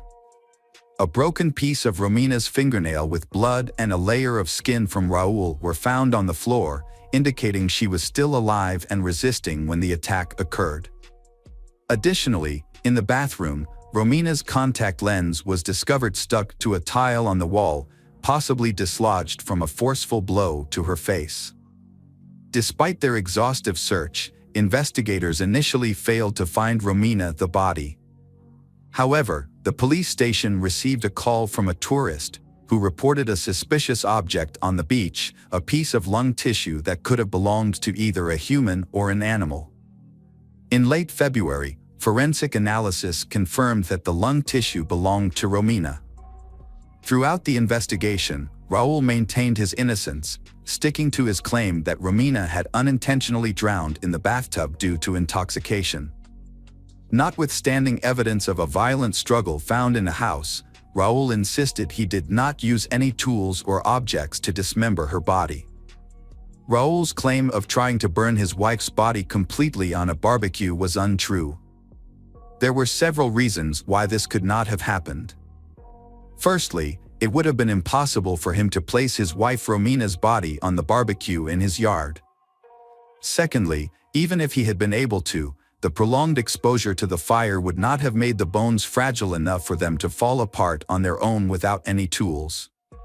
Additionally, in order to separate the lung from the body, it would have been necessary to open the chest, which could not be done with bare hands. Despite the investigation's proof, it was never determined exactly how Raul killed his wife. However, evidence of a struggle was found in the house, suggesting that he may have beaten her to death. It was clear that Raul had dismembered her body in the same room where he later repainted the floor to cover up the bloodstains. Raul's trial was repeatedly delayed. During this time, he changed lawyers several times. Eventually, due to overwhelming evidence, Raul admitted to accidentally killing his wife during a fight, contradicting his previous claim that he had found her dead in the bathtub. It wasn't until June 2023 that he was finally found guilty. However, Romina's loved ones felt the sentence was too lenient. Raul received a sentence of 12.5 years for involuntary manslaughter, 2 years for domestic violence, 1 year for the physical harm inflicted on Romina in December 2018, which resulted in her hospitalization, and several months for physical abuse. The combined punishment for all the offenses was almost 16 years in prison. Raul is currently serving his sentence, but at the same time, he is trying to have the court's decision overturned by filing appeals. Hello friends, welcome to our channel. today we're going to take a look at another horrible case with you. The case of Sophia McKenna. Sophia McKenna was born on March 7, 1996, in North Stonington, Connecticut. Growing up, Sophia had a happy and carefree childhood. She was a bright and energetic young girl. Sophia developed a close relationship with her siblings. They were from her mother Michelle's first marriage. When Sophia was around 6 or 7 years old, her parents went through a divorce. This event left a lasting impact on Sophia's emotional well-being, causing her significant emotional pain in the years that followed. Sophia was diagnosed with bipolar disorder, a mental health condition marked by severe mood swings during her high school years. The condition affected her mood, behavior. Although Sophia received treatment, including medication and therapy, there is no cure for the condition, which posed significant challenges for both her and her family. Bipolar disorder had a profound impact on Sophia's daily life, leading to unpredictable behavior and a chaotic lifestyle. Her relationships were often unstable and those around her struggled to cope with her condition. However, in 2015, Sophia met Austin, a charismatic and optimistic person who quickly captured her heart. Sophia and Austin had a volatile relationship due to Austin's aggression and anabolic steroid use for sports. They argued frequently, sometimes leading to physical fights. Sophia's mental health struggles often contributed to these conflicts. Austin's aggression left Sophia injured several times, requiring hospitalization. When Sophia discovered Austin's affair about a month before the incident, she decided to end the relationship, but they still saw each other occasionally. Sophia persevered through her struggles and continued to progress in life. As a young woman with striking features, she worked briefly as a model for a local company's jeans advertisements, which helped fund her education. Sophia eventually graduated as a licensed massage therapist and landed a job at the Red Door, a high-end spa in a luxury hotel. It was there that she met her 20-year-old coworker, Spencer Mugford. A beach lover and keen swimmer from Florida, Spencer was hired as a sailing instructor. Spencer and Sophia developed a strong connection due to their shared interests. They started dating, but their relationship was short-lived as their families did not approve of it, mainly because they were often surrounded by trouble. Michelle, Sophia's mother, was particularly concerned about her daughter's well-being as Sophia was frequently meeting Austin, an ex-boyfriend, and drinking alcohol, which had become a regular habit. In the end, Sophia's relationship with Spencer did not work out, and they decided to remain friends.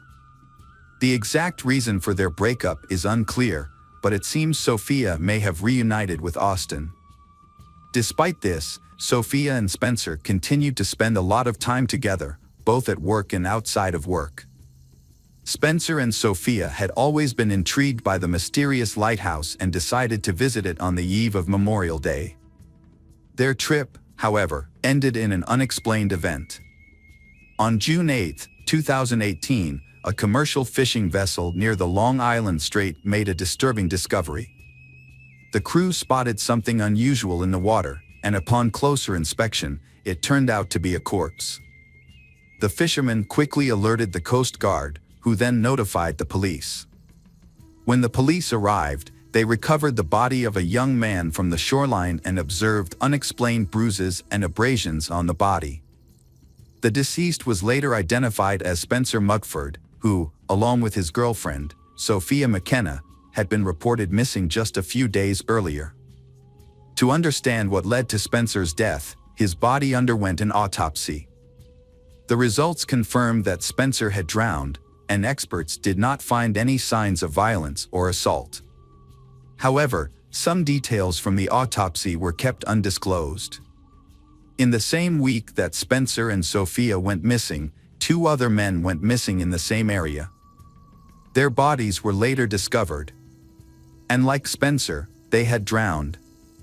Initially, police believed that these incidents were unfortunate accidents caused by adverse circumstances. Remarkably, despite an extensive search, Sophia McKenna's body has not been found. On the night of May 27, 2018, in the small town of Groton, Connecticut. Although the investigation is ongoing, the case remains unsolved, leaving many questions unanswered. The story revolves around Sophia McKenna and Spencer Mugford, who decide to hike to the New London Lighthouse, located along the Thames River in a location considered mystical by locals. Built in 1909, this historic lighthouse has become famous for claims of paranormal activity involving Ernie, the first lighthouse keeper. According to local legend, Ernie's grief led to his tragic death after he jumped from the roof of the lighthouse following a painful breakup. Since then, locals and visitors have reported many strange occurrences. Mysterious events have included doors and windows opening for no apparent, sheets falling off beds, and radios turning on for no reason. Sailors have also reported mysterious incidents, such as boats leaving the shore on their own. As a result, the lighthouse has become a place of paranormal stories. The following Saturday, Sophia's friend Austin tried to reach her, but his calls and messages went unanswered. Initially, Austin wasn't concerned, knowing Sophia often slept in late. As the hours passed with no response, he started to worry and contacted Sophia's mother, Michelle. Michelle hadn't checked her phone because her younger daughter had been playing with it since morning. When she finally checked, she found 7 missed calls from an unknown number. Michelle attempted to call the number back, only to reach Spencer's voicemail, suggesting that the calls might have been from Sophia. Michelle attempted to contact Sophia but was unsuccessful. She and Austin then began a search. Austin called nearby hospitals, while Michelle filed a report with the police about a missing person. They also reached out to Spencer's family, who were equally worried since he had missed a significant family event and was unresponsive to their calls and messages. Michelle and Austin visited Spencer's apartment but found no indication that he had recently been there. The night before, Spencer's father learned that his son had met Sophia, which made him and his wife worried about the problems Sophia was having. Spencer's mother said that her son had planned to go fishing with a friend. The last time she spoke to Spencer was at 10 p.m. when her son said goodnight to her. Realizing that something was wrong, the Spencer family also reported their son and girlfriend missing to the police around 6:30 p.m. Police began searching for Sophia and Spencer. During the search, Austin contacted the sheriff to share some information about Sophia and Spencer's whereabouts the night before. He also told the sheriff that he had seen a video that Sophia had posted on Snapchat the night before. In the video, recorded on Spencer's phone, Sophia and Spencer can be seen having fun on a boat, heading towards the lighthouse. The footage shows a young man rowing towards the lighthouse. Everything seems normal. The photo taken before the incident shows Sophia posing playfully in front of the lighthouse with a concrete barrier and a "no passing" sign in the background. However, the events that unfolded just minutes after the photo was taken remain a complete mystery. Photos and videos were posted confirming that Sophia and Spencer were indeed at the lighthouse. This information prompted the police to dispatch 20 different Coast Guard units to the area. An extensive search was conducted by the Coast Guard, firefighters, and police, including air, sea, and land searches. The police's first major discovery was Sophia's car parked on a university campus, with her cell phone found inside. That night, the Coast Guard found a T-shirt that Spencer had been wearing in the video. Police theorized that Spencer may have used the T-shirt to secure a boat to shore. The search for Spencer and Sophia continued overnight and into the next day. However, a storm soon rolled in, prompting state authorities to temporarily halt the search until new information or clues about the Sophia and Spencer. This decision came as a shock to their families and friends, who refused to give up hope. They took matters into their own hands, plastering the city with posters and flyers featuring the missing duo's pictures. They also appealed to the public for any information that might aid in the search. Despite numerous witnesses in the area at the time of their disappearance, none came forward with any information. The family's private search efforts continued for days, but yielded no answers. Sophia likely chose not to report the incident to the police because she and Spencer had recently had run-ins with the law.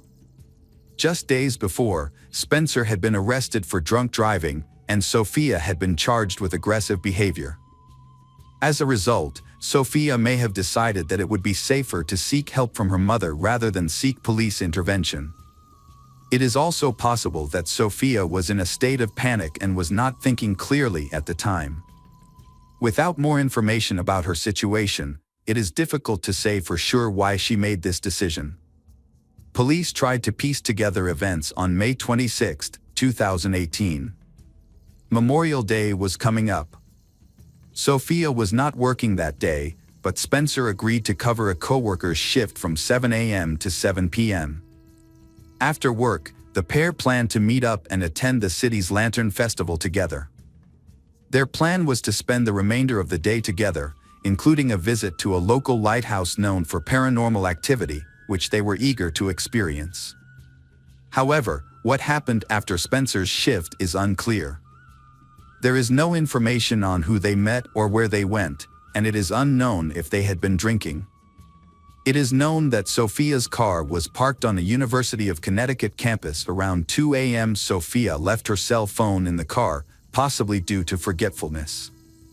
Sophia's phone was dead, so she decided to leave it behind. Spencer and Sophia took a small sailboat from campus. The boat had no motor and weighed only 14 pounds, with oars as the only means of propulsion, and headed towards the lighthouse, navigating through treacherous rocky shores without safety equipment.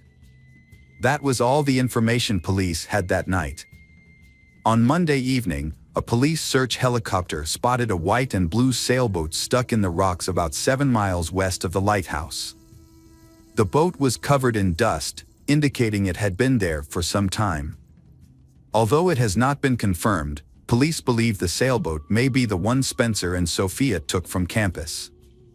Fingerprints found at the scene of the boat were never examined or disclosed to the public, making it impossible to determine if they matched the fingerprints of the missing young couple, Sophia McKenna and Spencer Mugford. A major obstacle in the investigation was the unavailability of certain key evidence. Spencer's phone was never recovered, and the police did not obtain his cell operator records, making it impossible to confirm if any calls were made to numbers other than Michelle's on the night of the disappearance. Both the lighthouse and the campus have security cameras, but unfortunately they were not working on the night of the disappearance, and therefore did not capture any video of the event. Additionally, a serious mistake was made by the police in not investigating the lighthouse immediately after the couple went missing. To keep the case in the public eye, Sophia McKenna's family created a Facebook page called Searching for Sophia McKenna in July 2018. The page allowed the family to share updates, brochures, and pleas for information with the public. In a strange turn of events, a suspicious message was sent to Michelle from Sophia's social media account, requesting money, just weeks after the disappearance. This raised concerns about potential hacking, as the police had possession of Sophia's phone at the time. The investigation into Sophia's disappearance and Spencer's death has been closed. Police have been unable to come to a clear conclusion about what happened. On July 10th, a memorial service was held in Sophia's honor, organized by her family and friends.